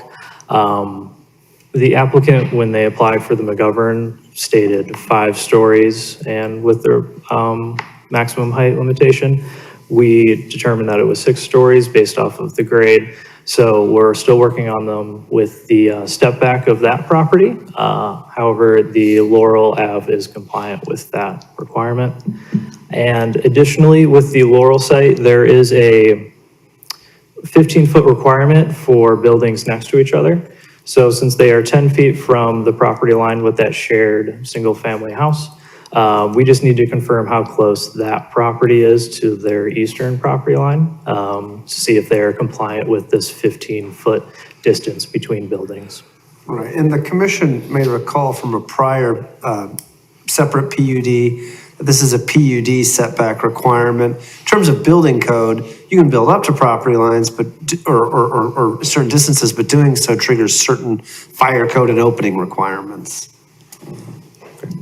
All the other Article 23 requirements they are compliant with, the transparency and glazing, the build-to zone of 65%, pedestrian entrances, and surface parking setbacks they're all compliant with those regulations. Getting into the height. So for the RO, the requirement is a maximum of 51 feet from average grade and 4 stories. The 1696 McGovern Street is proposing 70.25 feet and 6 stories. That 70.25 feet is from average grade. As Carl noted earlier, the height will look different depending on where you are standing on the property. 793 Ave is proposed 64.75 feet and 5 stories. So again, above the maximum height requirement and the story requirement. The lot coverage, the maximum lot coverage for the building is 33.3%. That is for the building. It's not for the drive entrances, sidewalks, and things of that nature. And open space requirement is 20%. Both properties are compliant with their open space requirements, but exceed the maximum coverage. McGovern is at 50.6% and Laurel is at 52.47. And just for your benefit of understanding the zoning changes, so RM1 requirements for height are 40 feet and 3 stories, and the lot coverage is the same. Lot area and density. So the applicant is wanting to consider this one single zoning lot. This is an important request due to the lot area of both of the sites and the density. So at total, the lot area of both sites combined is 4,897 square feet. The proposed density is 34 units for both sites. They would be allowed with the lot area they have for the RO zoning would be 53 units. McGovern has a lot area of about 27,000 square feet. They have the 20 units. They would be allowed 31 on this site. And Laurel has a proposed lot area of 18,900. They're proposing 14 units. They would be allowed 22 at that area. Now, an important note is that in the RO zoning district, you need 21,780 square feet to use multifamily. Since Laurel is underneath that minimum lot area requirement, that is why they're having it considered one zoning lot that would then fulfill their land use requirement for the multifamily, because it would exceed the 21,780 square feet. Yeah, can I make one comment on that, Patrick? Yeah. And to be clear, actually, according to the code, you need 90% of 21,780 square feet. And I just point that out to the commission, so that way when you're looking at the applicant's request to consider it a single zoning lot, I just want to point that out to you because the shortage is not actually the delta between 21,780 square feet and 18,915. The delta would actually be less than that because it would actually be 90% of this number versus that. So, which is the percent difference that they're at about 87% and change, and you're supposed to be at 90%. So just want to point that out. Thank you. And how this changes with the RM1A requirement. Again, proposed lot area is the same, 45,000. But the per unit square footage is increased in that zoning district. And with this lot size, they'd only be allowed 23 units. And so this zoning change is increasing the amount of units that they would be allowed. Parking, again, they are offering garages on both sites. McGovern will have 40 interior parking stalls and 4 guest parking, which have access all from the alley. Laurel will have 27 parking stalls and again, access through public alley. This is kind of just a refresh of that. So they are compliant with all of their parking regulations on site. They are within 1,300 square feet of the metro station, so they do get a reduction. But I also want to bring up the recent passing of the People Over Parking Act that Illinois passed. The site is well within the 1 mile requirement, meaning they wouldn't have a parking requirement per that legislation. And that is active June 1st. So just bringing that up as well. This is a height exhibit and lot area that the applicant provided. It's just providing averages for other large developments that are within Highland Park. That's within the packet. And it just has a comparable properties to this one. Landscaping. Most of the shade and ornamental trees that they offered are on the parkway, which is allowed for replacement trees with forestry division. But for the landscaping requirements, we do not count trees that are on the parkway. They have to be on the site. So we're still working with the applicant a little bit, but we'll be needing some relief from the tree requirements with the landscaping. The McGovern site is exceeding their shrub totals, and the Laurel site is at a deficit with their shrub totals.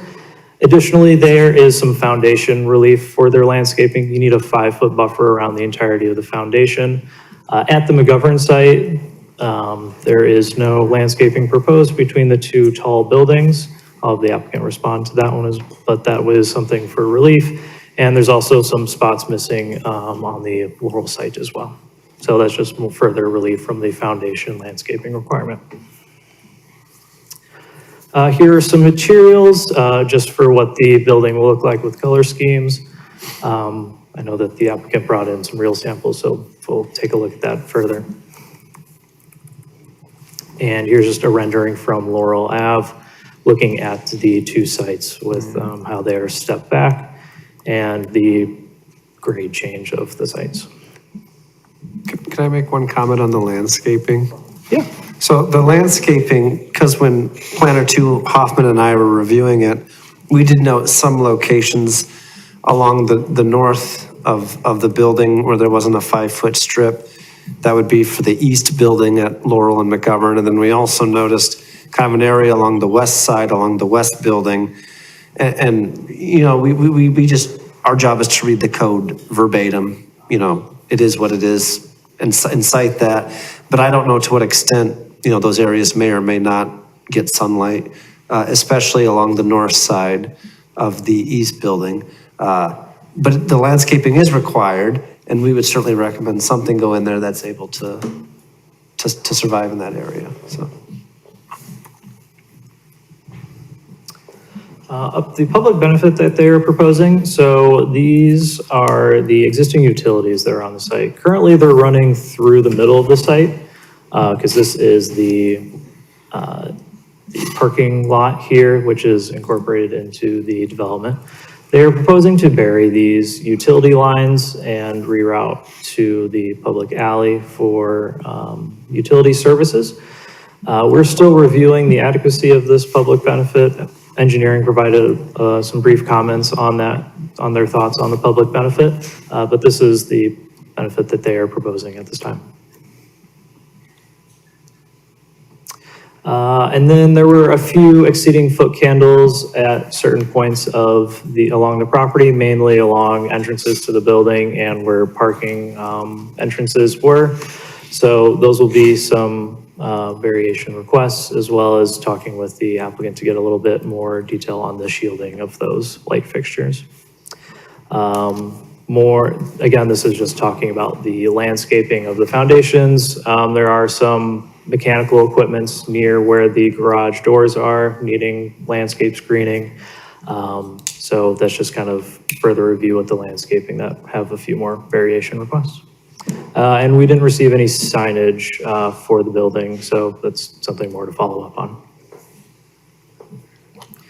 We did not receive a inclusionary housing application yet. We're still working with the applicant. We will get you housing comments once they apply and housing reviews those. So nothing at this moment. Right. And the applicant did supply a traffic impact study for both sites. Our third-party reviewer is still reviewing those, so at this moment, we do not have any comments. Hoping to have those soon and work through those comments shortly. And we also had other interdepartmental comments from building, forestry, and engineering. Those can all be found in the packet. We received no written public comment at this time, and so. So this is a public hearing? Yeah. And you should definitely take public testimony from anyone wanting to provide it. So the commission should open the hearing, take testimony, consider the application, and deliberate, either continue direct findings of fact or direct findings of fact as appropriate.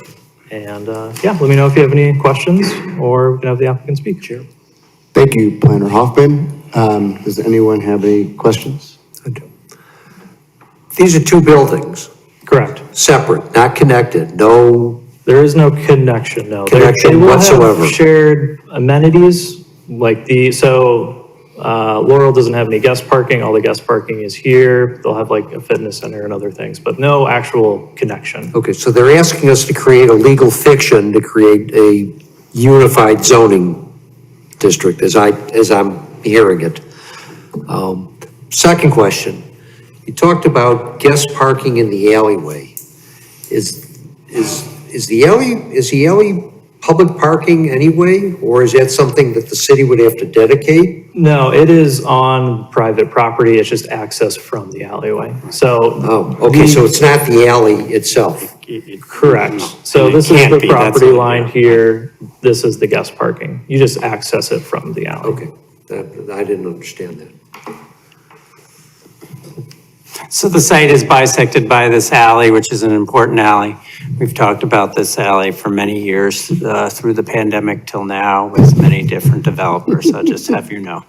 Many a meeting. And so, The coverness of the alley. in working with, our colleagues and the fire department and through community development, fire prevention and all, that alley is very important for emergency and life safety, and also for, other sanitation services and just general traffic, right? If you recall, if you haven't been out there recently, McGovern House has parking that also accesses that alley, okay? And there's several other buildings that have some parking areas off the alley there. And so that's important. And so, over time, there's thoughts about, hey, well, do we need this alley? It does need to serve that purpose. And so, the city had indicated that. So there's no recommendation or request at this time for any kind of vacation of that portion of the alley to become part of this development through some sale from the city or anything like that. Having said that, the applicant is requesting this be considered both parcels, if you will, that are bisected, this one zoning lot, because of what Carl and Patrick were referring to, which is that they do on that, the west lot, falls short of the minimum required area for multifamily use there. And so they fall short by, what is the total square footage of that? It's 18,950 square feet. They would need the requirement is 19,602. 687, okay, that's fine.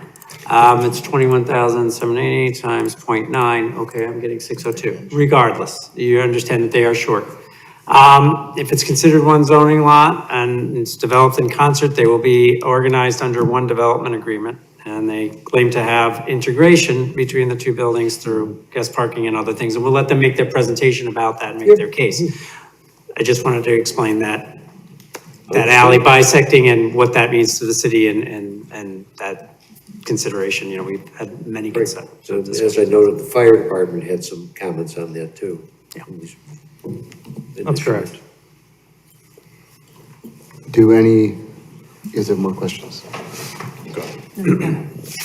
So, actually wanted to ask about the zoning analysis. So going from the RM1A to the RO, I think it was like 1,980 square feet per unit for the existing zoning. Is that a minimum or is that a maximum?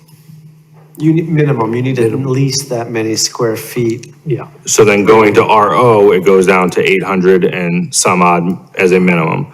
Do we know what the average unit size here that they're proposing is? I know that most of them are exceeding 1,700 square feet. I think two of them are on McGovern are lower than that, and I think one is lower than that on Laurel, but I'll have them answer that question for sure. So I guess to piggyback off that then, the zoning change is really for height rather than it is for density, right? Because we're talking about density in this analysis, but one of the points that I made at the preliminary hearing was I think that this is kind of a gateway site to downtown and therefore should probably be more dense than big units. And so I think that if we're going to upzone, wouldn't it make sense that there is more density there than just large luxury units that would otherwise mostly conform with the existing zoning? So, yeah, for the RM1A, they would be allowed 23 units at that site. They're proposing 34. With that zoning change, they could go up to 53 units. So it's. I'm just curious, are those like just base density calculation? That doesn't factor in inclusionary bonuses? Yeah, that does not include Okay. any inclusionary, That's just like base. density without any inclusion. Without inclusionary zoning, and they haven't submitted their inclusionary zoning plan, so we don't want to, the market rate unit bonuses are only for on-site affordable units, so we don't know what their proposal is just yet. Yeah. On that. Now, in terms of the area per unit, the applicant can tell you that, but we could do the math also here too. So, these aren't, we can talk to them about what the size range is in those units. There's various different units in the buildings.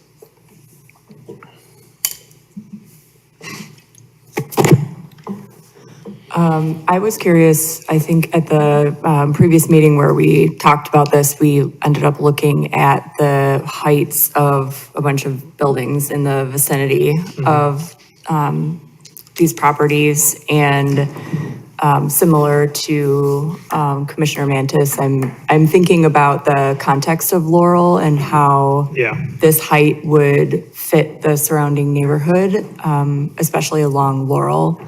And so, yeah, just going back to this, and I think we also pulled up a different exhibit last time potentially. Could you talk us through how you would see the height fitting in this location?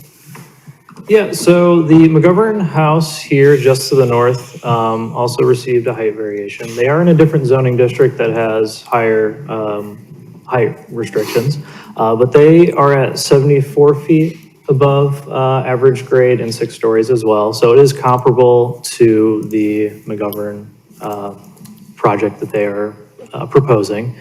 Across the street height-wise, it's kind of mostly lot, so there's not like a lot of bulk in that area. But I can, sorry, let's see. Along Laurel though. Yeah. 9 and 8. So 9 and 8 was a Laurel Court, I can't remember the name of it. Laurel Court 2. Yeah, Laurel Court 2. There are 2 buildings and they're 51 feet, right? Correct. Right. Both buildings. And then we have Laurel Park across the street, which you would just recommended approval and council approved, and there's a building there as well.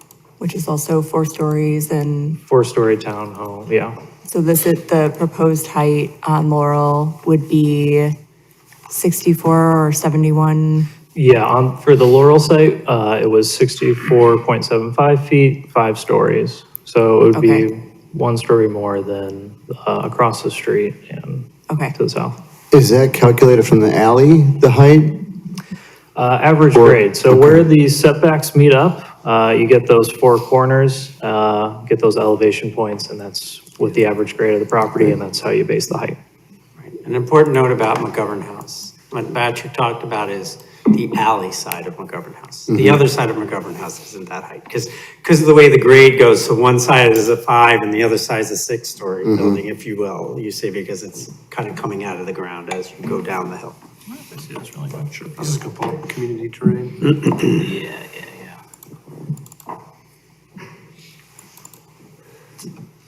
Oh, good, sorry, sir. So this is a exhibit submitted by the applicant that kind of illustrates this point of, so this is standing on McGovern and how the lower level parking, you would hardly know that that exists while standing on McGovern. But if you're standing at the alleyway, you're looking at 6 stories going up because you're just driving directly into the parking garage. So this helps illustrate that kind of point. Which is the same thing for McGovern House, right down the block. But in terms of the Laurel Park development that we had just recently approved, the 12-unit, I believe, condo building, what was the height measurement on that? I know we said the stories, but there was a height relief requested there as well. I believe it was in the 50s. Yes. For this is that one, correct? I will pull that up. We'll get that for you.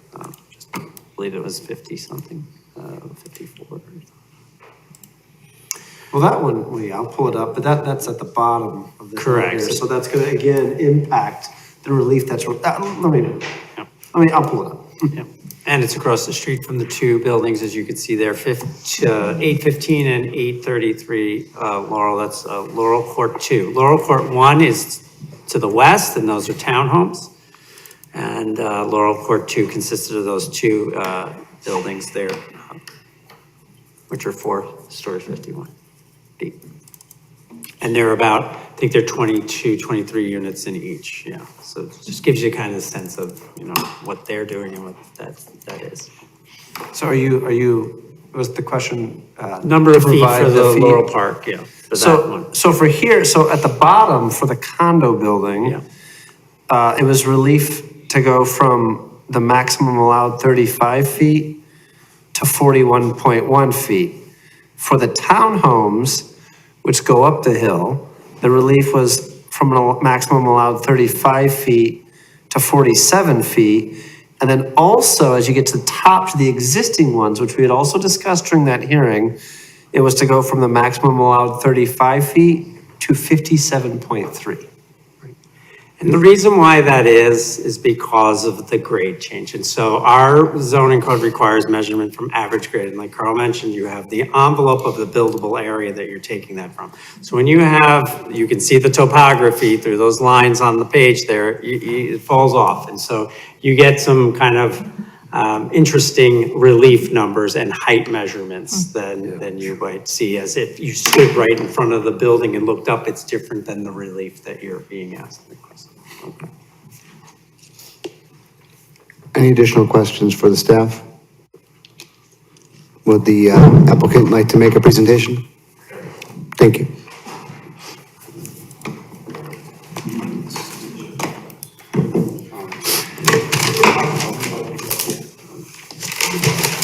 The first line of fire. Oh, thank you for pulling that up. Yeah, what do I want to do? I want to do view. There it is. I want to do full screen. I'm not gonna. Oh, perfect. Thanks, Patrick. Just doing this. Because otherwise. And then forward and backwards are here and here. Excellent. All right, thank you, Patrick, and good evening, Commissioners, Mr. Chairman, and members of the commission. Do I need to swear him in? Yes. Yes. Okay, thank you. Yes, thank you. Do you swear to tell the truth, the whole truth, and nothing but the truth? I do. Great, thank you. And my name is Michael Esger. I'm the attorney for the applicant, Structed LLC, and I'm here with David Goldman, who's the manager of applicant.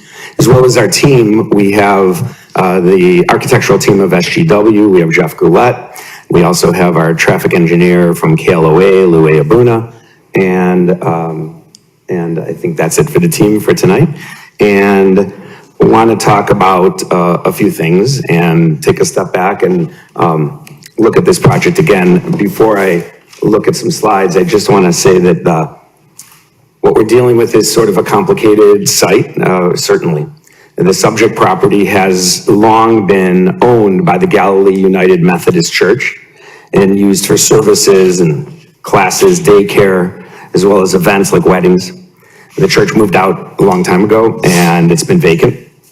And there's been a variety of proposals for the site, developments for the site, and none that had made sense, none that worked for the site. And we first met with planning staff about a year ago for a sketch meeting. and to discuss the proposal. And based upon the feedback, we developed a program and came to you for a pre-application meeting, you remember, in October. And then, based on your feedback and working with staff since then, including a meeting in November with the fire department and engineering and public works, we materially revised the proposal for what you're seeing here. This year, we presented our revisions with staff. In early January, had a very positive meeting. And then we went, just continuing in our process. We had a community meeting, a voluntary community meeting at the Wayfair Theater. It was pretty well attended. It was a productive meeting. And what you're seeing here tonight is the result of all the feedback we received from staff, from this body, and also from the community. The property is located on a block with a mix of zonings. And again, as Patrick said, there's B46, there's B45, there's the RO and RMA 1A. It's located in the downtown boundaries of Highland Park, immediately adjacent to the central business district and governed by the downtown form and design regulations, which we're in compliance with. It's designed to, and those are to maintain and enhance transit-oriented walkable character of downtown Highland Park. The property is located in a highly transit-served location, approximately 1,320 feet from the Highland Park Metro Station, and in close proximity to several bus routes, and that's all detailed in the traffic impact study. There's also lots of bicycle parking because the property is located on a protected bicycle lane, and that informs the project. Excuse me. It's been a long night, so I need some water. As Patrick and Carl mentioned, the primary constraint of the property is this steeply sloped hill with a grade elevation change of over 21 vertical feet from east to west. The steepest part of the slope occurs in the western half of that 1696 McGovern building. And that's a challenging condition for us and to site a building on the property when you have these conditions. And so with all of that, with all of those conditions in mind, and we also noted the alley that separates the property. And just backing up a little bit, wanted to talk a little bit about the heights. So you had asked Commissioner about the heights, and I think this exhibit better explains how we think we fit in to the context of the area. There's been a lot of recently approved buildings, including those in the RO, the Walton, for example, and 5 stories, all of which requested that height modification. And similarly, we're asking for that same height modification. And you know, until Friday at about 3 o'clock in the afternoon, we learned that staff was calculating this is now a 6-story building. We had talked about this as a 5-story building. So we're working through that, and we received comments at 5:30 at night on Friday. So many of the variations,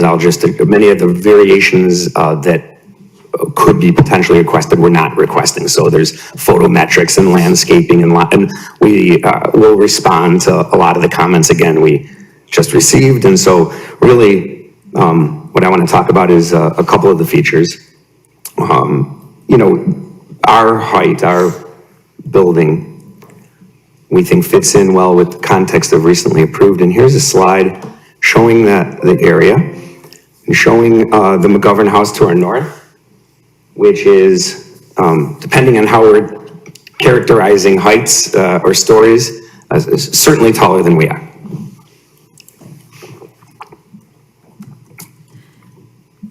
I want to talk about I want to show you some images as we're talking about context. I'm sorry that I'm skipping around. I don't want to waste your time to go through all of the project, but I want you to see that this is what we came to you in October. We made some changes. You guys recommended, you know, look, this seemed like a lot. There was a lot of lot coverage at that time. We significantly reduced the mass of the building, and we did that by significantly enhancing our setbacks on the ground floor. And so you can see the difference between where we were where we are now, multiple setbacks and step-backs of the building, which we'll get into. Here's a view down Laurel looking west. You can see the buildings that were directly to our west, the 815, 833 Laurel. Similar to ours, those buildings were constructed from, or developed under a zoning change from RM1A to RO. The two buildings that are separated each sit on a 19,000 square foot lot, which is the same size approximately as our western building at approximately 19,000 square feet. And what they did in that case is come in under one zoning lot because of certain unifying features and connectivity. Here's, you can see in the background, here's where we were, here's our impact on the street. I think you can see how we fit in looking at it from this angle. Looking at it from the east, looking west, we see the previous massing study, and now we see the current. So again, we're trying to sculpt, we're trying to break down that massing and significantly set back from the property line. Here's an aerial view with us in context. We think we fit in really nicely with that context. It is challenging as we go down the hill, but as we go down the hill, it looks to us and feels to us that it's appropriately stepping down.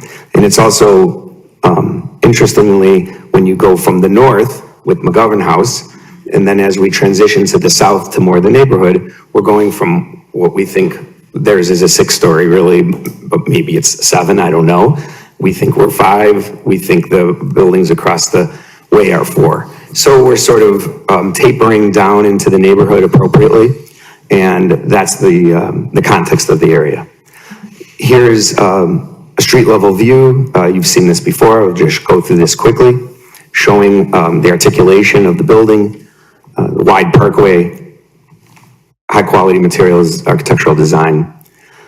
Now we're looking west down Laurel, just to sort of see, I think this makes the point that I was making about stepping down the hill. And again, we're seeing this looking west, east on Laurel, showing in the context with the recently approved buildings, to the south, put into the picture.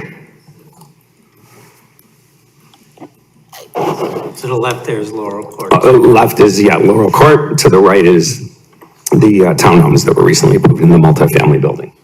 So, we, the staff really helped us inform, these images and asking us to create more of these images to really show the context, because it is challenging. It is hard to understand. And so I'm sure we'll have more discussion on that. Here are the buildings, the close-up, and you can see there the way we've pulled back significantly from Laurel and the alley to really create this almost a park-like feature. And there's a whole bunch of shared amenities between these two buildings. It's really, although they're two separate buildings, they're really conceived together as one unified development. And you can sort of see that there. So the distance between the buildings is approximately 65 feet. So we have the building on the west at 793 Laurel with I'll just address a few of the modifications. So actually, before I get here, this is a good image to show, and I want to look at the site plan for a second as well. I'll come back to this. Sorry again for skipping around, but these are, so this shows the 65-foot distance between the east and west buildings. This was a feature that was also informed by the fire department. We met with the fire chief on that meeting I talked about in November. He wanted to make sure that we were accommodating not only the fire trucks, but also the ladders that have to fight a fire potentially. And so all of that landscaping you're seeing on the west side of the east building, is obviously available to be driven on. It's our shared loading between the two buildings. It's our shared guest parking. It's our shared drop off and pickup for guests. One of the features that we came to is that there is a lay-by that I think you saw in one of the current images in front of the church on McGovern that we're proposing to eliminate. and move that loading, which now adds additional street parking on McGovern. We bring all of that loading and drop off and pickup activity into this setback that is shared by the two buildings. And I can go to that image if you want me to. But I'll keep going. We can come back to it if you want to see that. Again, this image shows where we were in yellow, where we are now. And this setback of the building really helps create not only a favorable condition for the fire department, but also, again, for the residents of the building and also the public as a really nice pedestrian feature along Laurel when you have that parkway. So going back to these images for a moment.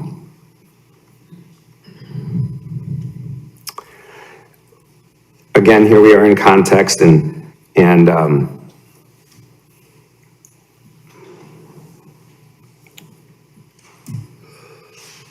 want to talk then just briefly about the modifications, the requested modifications. And again, there's a bunch of new material that came out of the staff report that we didn't want to focus on tonight, landscaping, photometrics, what's in the lot coverage, and what's encroaching the yard, because we'll do those calculations. We have a lot of open space, but we have a few main requests for relief. One of them is height. We've talked about that. And you'll hear from our team in a second. I'll let the architect or David speak to some of the height concerns we talked about, but just want you to know that we think that that we meet or exceed all 5 of the standards for additional height in the zoning code. And we provide upper level step backs, not 1, but 2. So as compared to the recently approved Walton building that it has a 5-story building, they have 1 step back on the 4th floor to get to the 5th. We're providing 2 step backs. We also have, really good architecture creating dynamic facades. I think you can see some of our dynamic facades and the way that they're constructed and designed. We have terraces and planters on those terraces for landscaping or as homeowners choose to implement. Certainly space is there for that. And in addition to the upper level step backs, and the code says you can have alternatively either a setback or step backs, and we do both. So you see that the setbacks on the ground floor on this side, on this east side is 45 feet from the alley. So that's a really significant setback. And that really helps to, again, break up the massing from the pedestrian experience, from how people are going to experience this building. We really think that it looks to us like a 3-story frontage, and then of course setbacks to the 4th and 5th floors. We'll get into later the grade of the garage and the technical definitions of average grade, but from a practical standpoint, again, this is from our standpoint a 5-story building. And so the combination of all those features really help mitigate the request. The other issue is lot coverage. We spent a little bit of time talking about that, and I know that we have that image showing that our lot coverages are very comparable to other recently approved buildings. In fact, that 50% sort of standard was argued, I think, at the recently approved Walton and maybe some other buildings, 793 Central, 763 Central, that's really what sort of consistent with those approvals. And we've it's also consistent, and I want to go back to that 815 and 833 Laurel that are really our direct comparable properties. Those, again, were 2 buildings built on 19,000 square foot lots, and their lot coverages were above 50%, 51, 52% range as well. And so we're continuing sort of what that character of the north side of Laurel looks like. In terms of our setbacks, we again meet or potentially significantly exceed all of the setbacks except for 2. On east building, because it's a corner lot, it's defined in the code as, just like the McGovern House to our north is also a corner lot. So we don't have a side yard. If you look at it from a common understanding, you might think that that is our side yard and where a 10-foot setback would be appropriate. But because of the corner lot condition, again, that's an element of relief. And it's the same relief that they also achieved or were approved for on the McGovern House. So it's a very consistent appearance along McGovern, and there will be nice landscaping separating the two buildings. The only other setback that we need relief for, again, as staff pointed out, is on the east side of the west building. And again, it's really between our properties, and it's in an area that we're significantly expanding and having shared amenities between the two buildings. So we think that that also mitigates that request. And then I think finally the two last points. One is this lot size issue. It is, when we first talked about the project, we talked about it as one zoning lot. It's had unified ownership as far back as we can remember with the church. I think staff report notes that at least since like 2006 maybe, or 1999. The county assessor, their easy records go back to 2002. And so we reported 2002, but we said at least. Yeah, at least. So, and so we think longer. So there's been this unified ownership, and there's continuing unified ownership. There's also unified development principles with an integrated development, a lot of shared features. There's not connectivity, but there is a lot of shared features. So we think that in fact, the code calls out the fact that if you have continuous ownership with adjacent parcels, that can be treated as one zoning lot. The technical issue is whether or not the alley breaks that adjacency. As a practical matter, we certainly don't think so. As a legal matter, there is a concept of our reversionary rights to half of each side of the alley, which is something that we can talk about legally afterwards if we need to. But we do have a reversionary interest in the alley on both sides. So we think that there's a technical distinction there on the zoning lot. The other issue is, again, this is, and we're going to continue with unified development. We're also continuing with one, although we filed two separate applications, we've later, with staff, decided to combine these applications, and we're asking for one development ordinance at the end of the project. So this is really, from all practical impact and effect, a zoning lot and one unified development. And if you could also, as an alternative discussion point, I know it was pointed out, and I think Director Fontaine did a good job of explaining that, yes, there is a variation to allow for 90% and of the lot size. And that variation can be granted if you go to ZBA. Administratively through the ZBA. We're requesting an additional 3%. So you could also look at that and consider that we're not doing an administrative ZBA process. We're here with significant review, plan development. The plan development code in Highland Park also talks about the fact that you want to allow for, and the reason you go through a plan development with design review and significant other review is to allow for flexibility in the code to achieve a result that makes sense and fits in. And I think when we look at these images that I just showed you, and we can look at them again, and I encourage you to study them more closely, that, the result that we're getting here is a really good one for not only the site, which has been challenging, and it's been vacant as a church for a long time, but also, for not just the site, but for the city as well. We're creating a housing option that's heavily in demand right now, as we're seeing with some of these other approvals. There's a large demand for people that are looking for these larger luxury condos. And then finally, our public benefit is a little bit hard to understand, and I'll let David, if he wants to speak to that, but I just want to point out that there are utility lines, and that parking lot that looks like it's public parking is not public parking.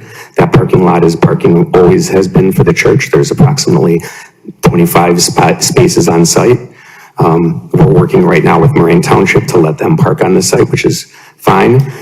But the point is that's private property and there are utility lines running through there. We have to remove those utility lines in order to do their development. That's not a public benefit. That's something that we have to do. And it's very expensive, but we're doing that. Obviously, it'll have a benefit because we're getting rid of those lines. The public benefit part, it comes into those transformers. And those transformers are on the, in the alley.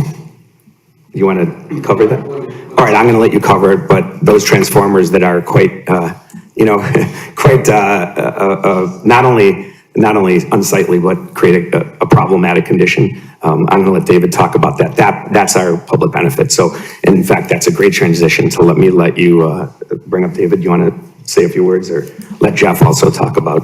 I'll swear you in. Sure. Do you swear to tell the truth, the whole truth, and nothing but the truth? I do. Great, thank you. Thank you, commissioners and everyone who's here tonight. My name is David Goldman. I'm the founder of Structa LLC, the developer of this, or the proposed developer of the site, should we make it through this process successfully. I just wanted to cover a couple of things, and I'll get to the public benefit in just a moment.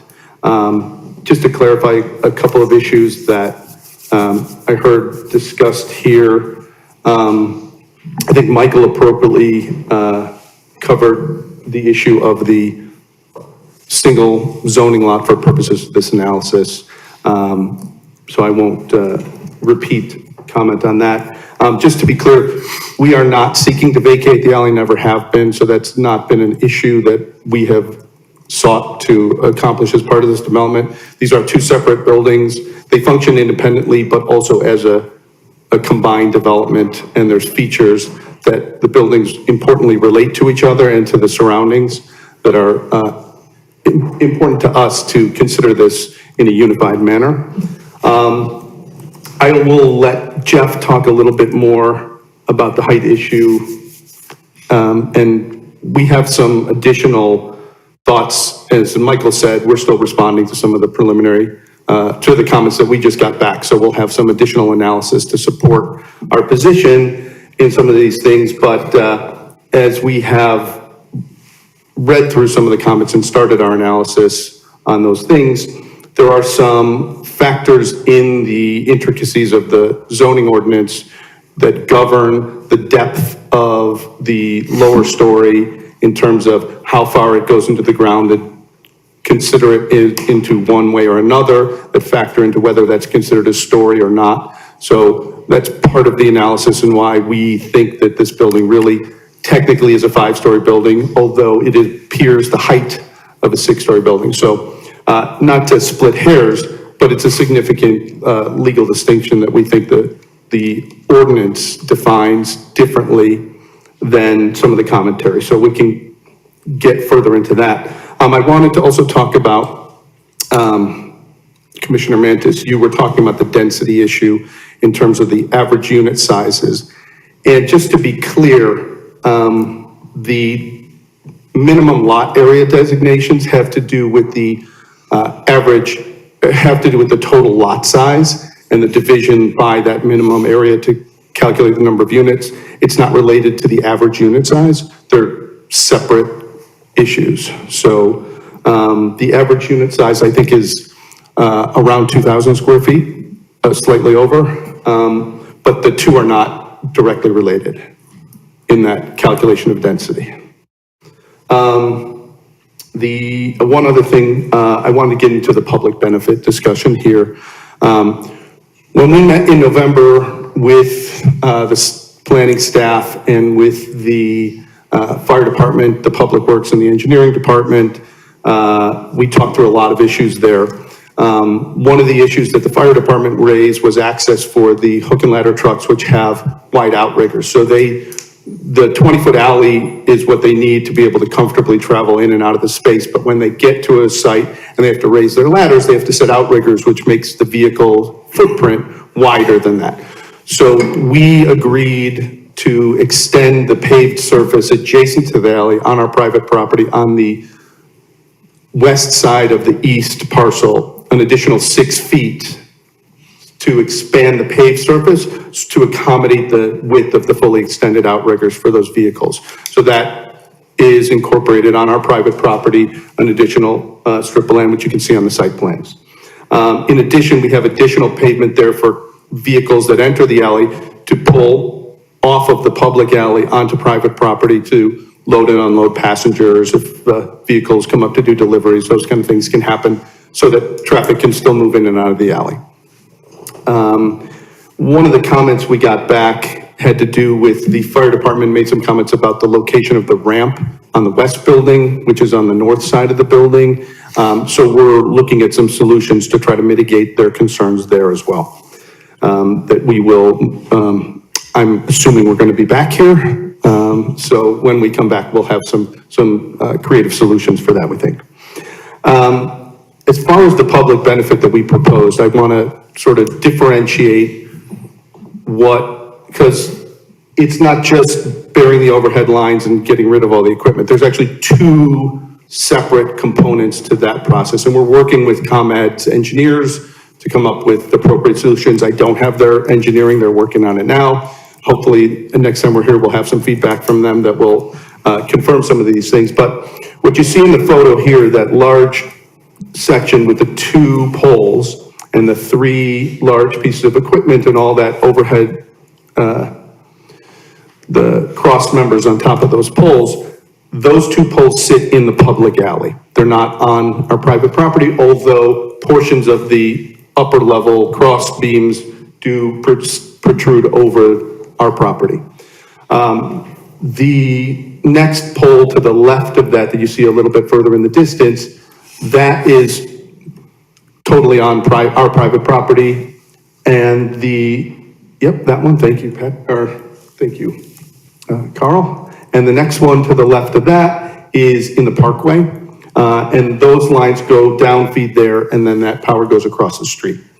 So the 2 poles on the left there, we would have to remove to build the building. That's not we don't consider that a public benefit in any way. The large transformer bay on the double poles on the right side there, being in the public alley, they technically don't interfere. We could build the building and leave them there. It's our preference that to relocate them. And in talking with the fire department and the engineering department and public works, everyone felt that the access through the alley connecting, there's the east-west alley, which is the left side of that paved area. The right side is our private property where there's parking now. Where the alley then extends to the west there, that having those poles there and that equipment there makes it harder for vehicles to maneuver through around the alley. So everyone on at that meeting felt it would definitely be beneficial to have that equipment relocated. So we're proposing to replace those facilities with ground-mounted transformers and switchgear that would be located further west on our private property. There would be some need for some easements. There is a access agreement with the utility companies have with the city, which would govern things that are located underground within the public alleys. So we'd work with the legal departments, with the utility companies and with the city to establish those easements and connect to the access agreements to make sure that could be accommodated. So the portion of the work that we're proposing as a public benefit is that large transformer bank there that feeds in multiple directions. They're relocating that to the ground and running the lines underground. That modernizes the equipment. It protects it from vehicular damage, and it also buries the lines underground, so it protects it from weather damage and corrosion that happens to those facilities, which are generally exposed. That's a significant economic cost. We don't know the final amounts, but we know it's low to mid 6 figures. So once we get the engineering from ComEd, we'll have a better sense of what that is. But we felt that when we had the response from the various city departments and they encouraged us to pursue that further, that we felt that that was a good benefit. So I want to, what's that? Yeah, I want to get into a little bit of the height discussion, so I'm going to bring Jeff Goulet from SGW Architects to talk about that a little further. Thank you, David. Jeff, do you swear to tell the truth, the whole truth, and nothing but the truth? I do. Thank you. Just to introduce myself, as David said, Jeff Goulet, principal with SGW Architecture and Design. And I'll keep this brief, but this slide I think is important because it illustrates the way we've been able to sculpt the building away from these important frontages. And I really want to give a big thanks to the staff for a very constructive dialogue. That was super helpful to us in the process between when we presented to you the first time and coming back here now. So not only are we stepping back at the fourth floor anywhere from 10 to 13 feet, we're also stepping back again at the top floor of the building pretty dramatically, ranging from 8 to 13 feet. And you can see by the way that the building is almost achieving a sort of pyramid form that these have a pretty significant impact. And one of the reasons to do that was to really be sensitive to the scale of the buildings across Laurel, which are generally in more of a 4-story scale. And so by carving away our buildings really on all of these frontages, including the alley, we felt that that was an effort to try to be, and I think a successful effort, to try to be really sensitive to bringing elements of the building into scale with the neighborhood on this side of Laurel, sort of where we would be standing in this view. What we've also done in sculpting way, particularly the east building, and you can see it well illustrated here, and my colleagues have referenced this as well, where we would be required to be no more than 25 feet from the center line of the alley. We are actually 45 feet with the western wall, the principal western wall of the Laurel building, of the eastern building, our McGovern address.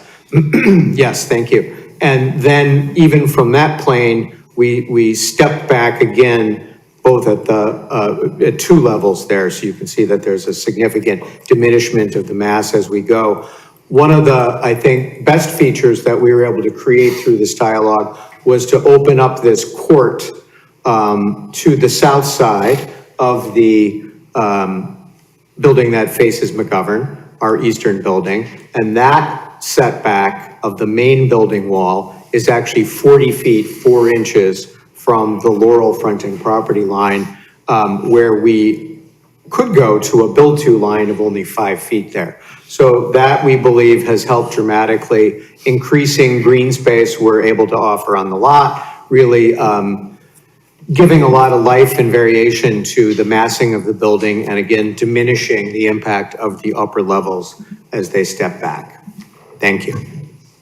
Thank you. Do my fellow commissioners have any questions for the applicant?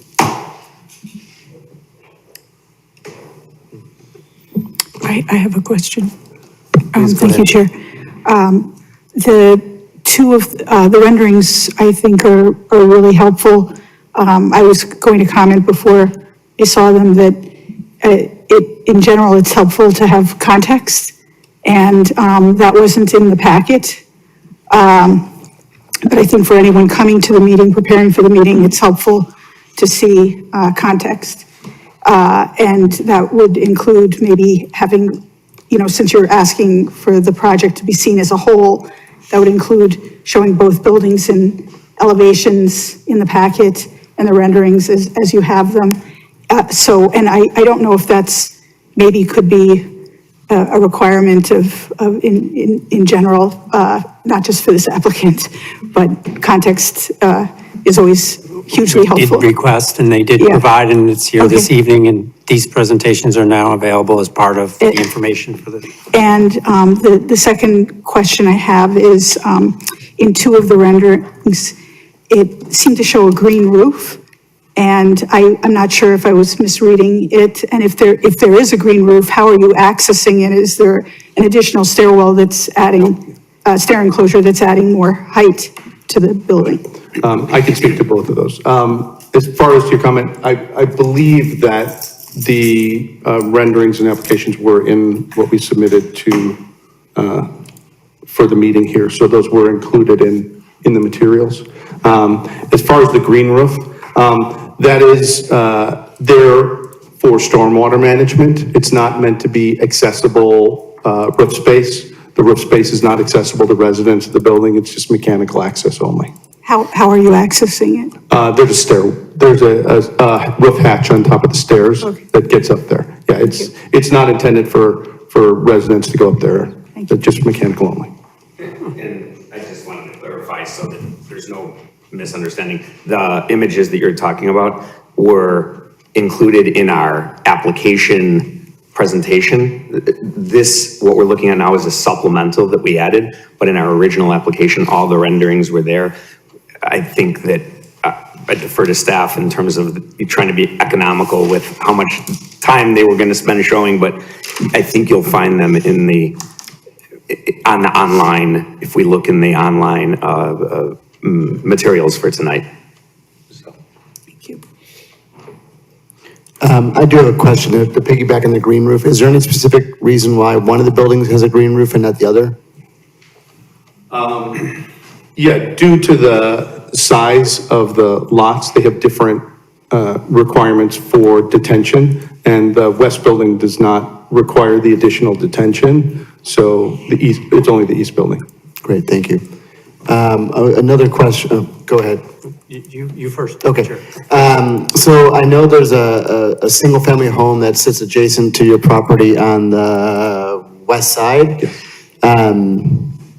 Was there any consideration in acquiring the property to allow for a more seamless development on the block?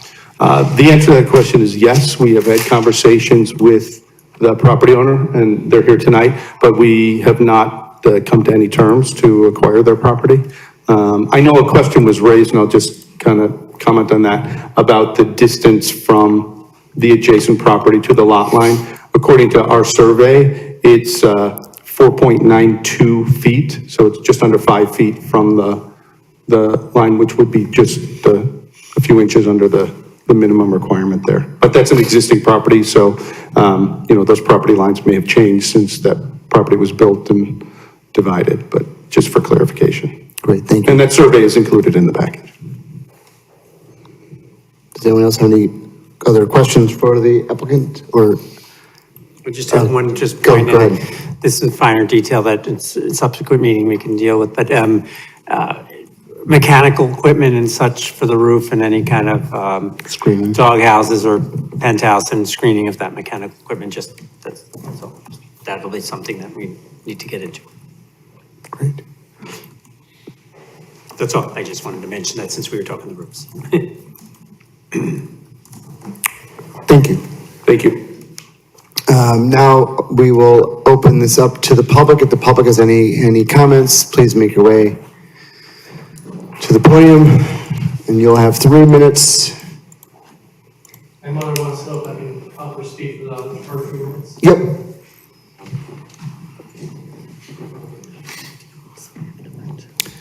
It's fine, I'll have to swear you both in. Do you swear to tell the truth, the whole truth, but nothing but the truth? I do. Great. Thank you for bringing up that house. Could you There's no have him depiction. state his name? What's that? Can you say your Peter name for the Mordini. record? I'm sorry, Peter Mordini and Anna Mordini, we're the residents at that house. No depiction has been shown of their half. This is what we can barely see in the half. Now, David's a great builder, I'm sure he is, and he has talked with us, and we had concerns. This is a residential neighborhood, and there's a major impact when you have a 5-story straight wall, just feet from all of our bedroom windows. The whole house, everything's on that side.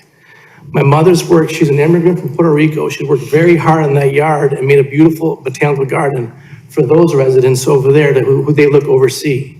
And they are here too to support some relief Now, when I mean relief, every time there's a development, they get all their variances and reliefs, but the citizens never get it. When Albion was built, we asked for relief. Nothing happened. I did finally move back the building a little bit. I did get them go back farther, but there was another disaster. The loud air conditioning units. 6 years we've been suffering like a freight train every night, our house humming. So there are impacts when these things are built so close. Now, David won't be doing that, I know that. He's a good builder. But you have to rely on these impacts. Another example, years back, my other development next to my parents' house, we were on channel 5, 7, 2, and 9 news. The developer built on the property line, an underground garage, which they're doing, collapsed the whole 90 feet of the wall. Their house was condemned. They had to get kicked out. They did nothing wrong. Elderly people in the middle of the wintertime kicked out of their home. We spend years of suffering mentally and physically. My family on Sheehan Court because of Albion, my parents have been suffering for years, and still to this day we have bad flooding because they broke all the pipes around the foundation. So what I'm trying to say is, you guys have to look at 801 Laurel Avenue. Write down your notes. We need depictions. We asked David to tear it back. It's a straight, gigantic wall, just feet from our windows.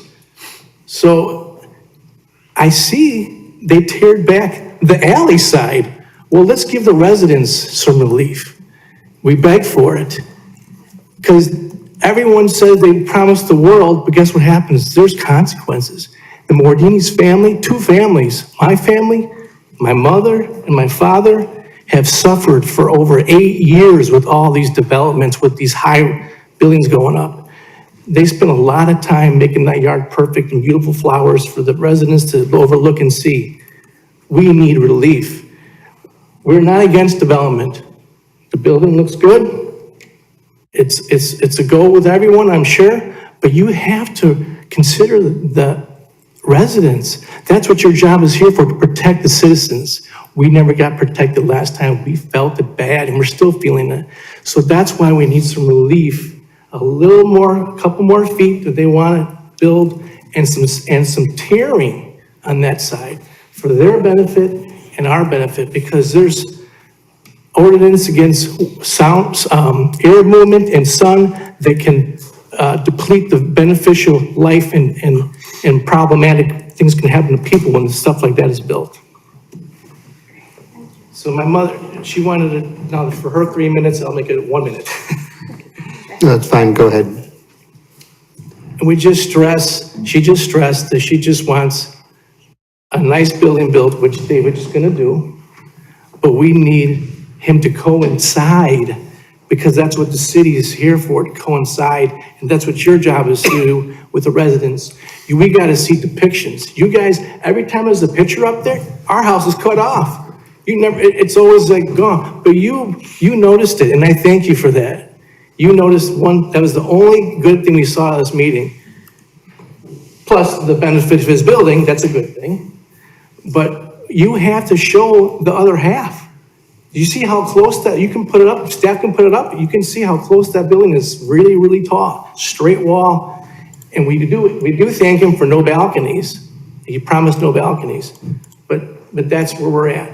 We beg of you. We've spent many years of suffering. We just need a little relief. Anything that David can give us, we would appreciate it. Thank you. Thank you. Packet page 219 has a view of this that Mr. Mordini is referring to. And so, Carl, if you could pull packet page 219 up, at least the PDF version of the packet. That's the PDF page number I have. And if you could zoom in on those, please. Is that 219? It literally says 219 of 5 of the PDF. Yeah, it's 219. Okay, does the commission have that up? Okay. So that's what Mr. Mordini and the Mordinis were referring to in terms of their vantage point and what was provided. The applicant does not have that view very clear from some of the along the street as you saw. So when you just got up there, actually, it was a pretty good view of it.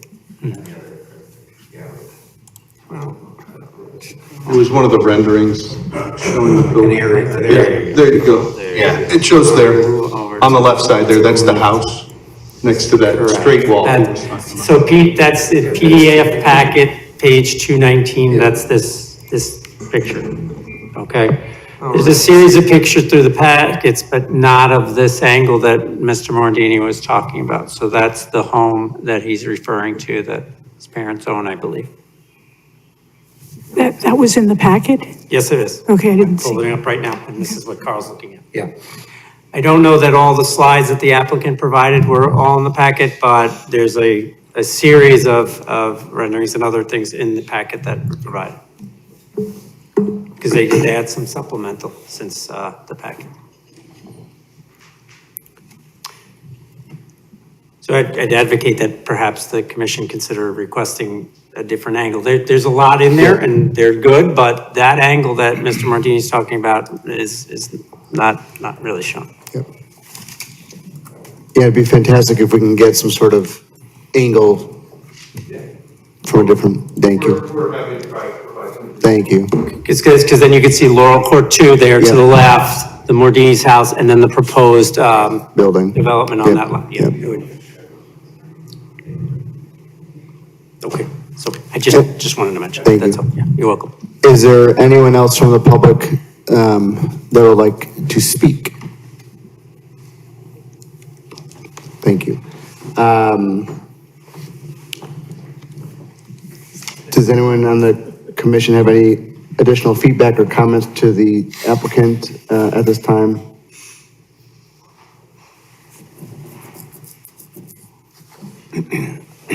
I'll be a broken record. I think, I was looking at the acreage, the units per acre of McGovern House and some other things, and this is like half the density.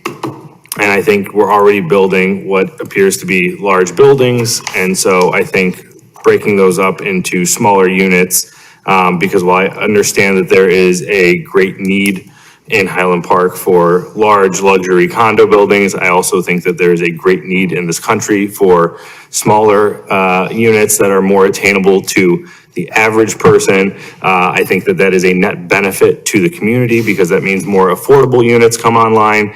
And I think that if we are already building large buildings, we can chop them up a little bit more and have a few more people. I don't see 2,000 square feet being such a small, affordable unit, frankly. Just one comment to that, and not getting into a lot of the issues, and I hear your point. Just so we're clear, these are for sale units, not rental units, and there's typically a big distinction between the size of construction of rental units versus for sale units. There's not a lot of construction of rental units that are at this size range. It's atypical. The proportions are, most rental units tend to drift smaller. The for sale units tend to drift a little larger. So that's one of the factors at play here, but I hear your point. Yeah, I mean, I think you can get 2,000, or, 2 bedrooms, 3 bedrooms into 1,400, 1,500 square feet. So, I don't know exactly, we didn't see what the bed bath counts were gonna be, but, 2,000 square feet is a large unit. And so I think there's a lot of, floor area to work with here to shoot the middle a little bit more. So just to be clear, you're asking for more density. I would advocate for a higher unit count, smaller units.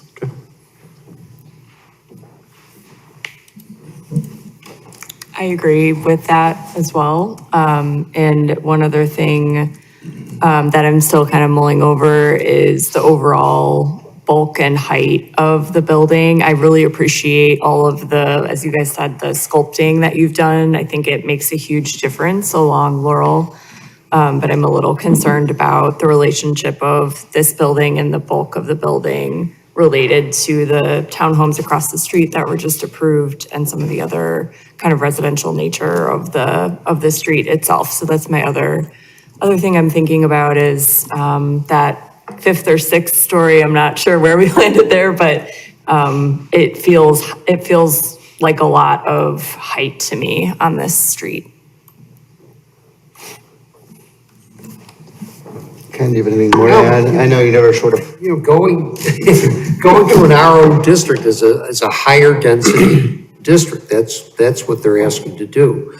And frankly, the master plan is not particularly a good guidance per Mr. Mantis's. I didn't say it today. Yeah, I've listened. You know, but that's one of, you know, if we recommend the approval of this application in some iteration that closely approximates this, we're going from a mid-density mid-density buildings to high density. So to your point, Mr. Mantis, that's what that would accomplish. I mean, I don't still see 2,000 square feet as being small, but be that as it may, we haven't seen that part of it. I'm not saying 2,000 square feet is small, I'm saying 2,000 square feet is large, and I think that the units should be smaller and more of them. Which is what it they're should be, requesting. because we're going from, to your point, medium density to higher density. Yeah. We have another gentleman from the public that would like to share his thoughts. So, do you swear to tell the truth, the whole truth, and nothing but the truth? I do. My name's Ted Pickus. I'm actually a real estate realtor for App Properties here in Highland Park. Not sure if you know who I am. I do sell a good amount of real estate here in Highland Park, and I hear your concern about size, but the reality is people are coming from a large home and they need space when they downsize. And I've spoken to David about the project, and he had larger units, and we came up with some realistic size units that we feel that Highland Park residents mainly are going to look for, and the surrounding communities. I hear what you're saying. Overall, yes, smaller units, but in our community, in our area, there is a need to have some extra space. A lot of these homeowners have kids that come stay with them from out of town. They may end up having caregivers, so that extra space is needed. Thank you. Yeah, it's nice to see you. I've heard of your name in many places, but I have not met you in person. I've talked to him before, but I've never met him before. Yeah. Thank you. Does anyone else in the public want to chime in, or we're good? Awesome. One last thing, and I know it's late, Mr. Chair, it's 10, and that's typically our ending time, but I just want to encourage the applicant to get their inclusionary housing plan in. Yeah. We do not have that, so it goes, Commissioner Mantis is talking about affordability and unit sizes and differences, but we'd like to see that, definitely. I have one other comment, and we'll wrap things up. I didn't have a chance to fully review the traffic study that KLOA put together, but I just wanted to make sure that I verbalized that, just wanted to make sure that it took into account all the new developments that we've been speaking about on McGovern and Laurel that we've approved, and just that the traffic counts we don't need to talk about today, but just wanted to make sure that when we do, it does cover everything that's was proposed and approved and built. That's all. It does, and we'll clarify. Great. That is all I had there. And also just want to, urge you guys to hopefully find some way, common ground with the residents that just departed. In a perfect world, if you guys can acquire the property, again, and we could look at a little bit differently and not have a giant wall in their backyard, which doesn't sound pleasant, but anyways, with that, we'll move to continue the meeting. To when? To a date certain. Carl? So it would be staff's recommendations that this be continued to a date after a housing commission meeting to give the applicant a chance to submit that inclusionary zoning application. And so the way the dates on that all works out, we would recommend this get continued to Tuesday, June 16th. Would that be amenable to the applicant? Yes. Great, And we'll inform the Mardinis who left the room, great, thank you. but there'll be no other notice, okay? Okay. So if you do that. make a motion to continue this to June 16th. Second. All in favor? Aye. Aye. All opposed? Okay, the ayes have it. The motion carries. This item has been continued. 7 PM, City Hall, and the date, Carol, again, just to. Thank you, everyone. What date? June June 16th. So the date, June 16th, 7 PM, City Hall, this room. Your notice is actual. There'll be no new notice. We'll ensure that the Martinis know that that's when it was continued to. Thank you. Do we have any items on the administrative design review? No, there are none No, we do today. not. Acting. Anything from a case briefing? I do not, Mr. Chair. Great. So our next meeting will be May 5th here, 7 PM in City Hall. Is there any additional business from the public that hasn't been addressed today? Seeing none, hearing none. Do I get a motion to adjourn? So moved. Seconded? Second. All in favor? Aye.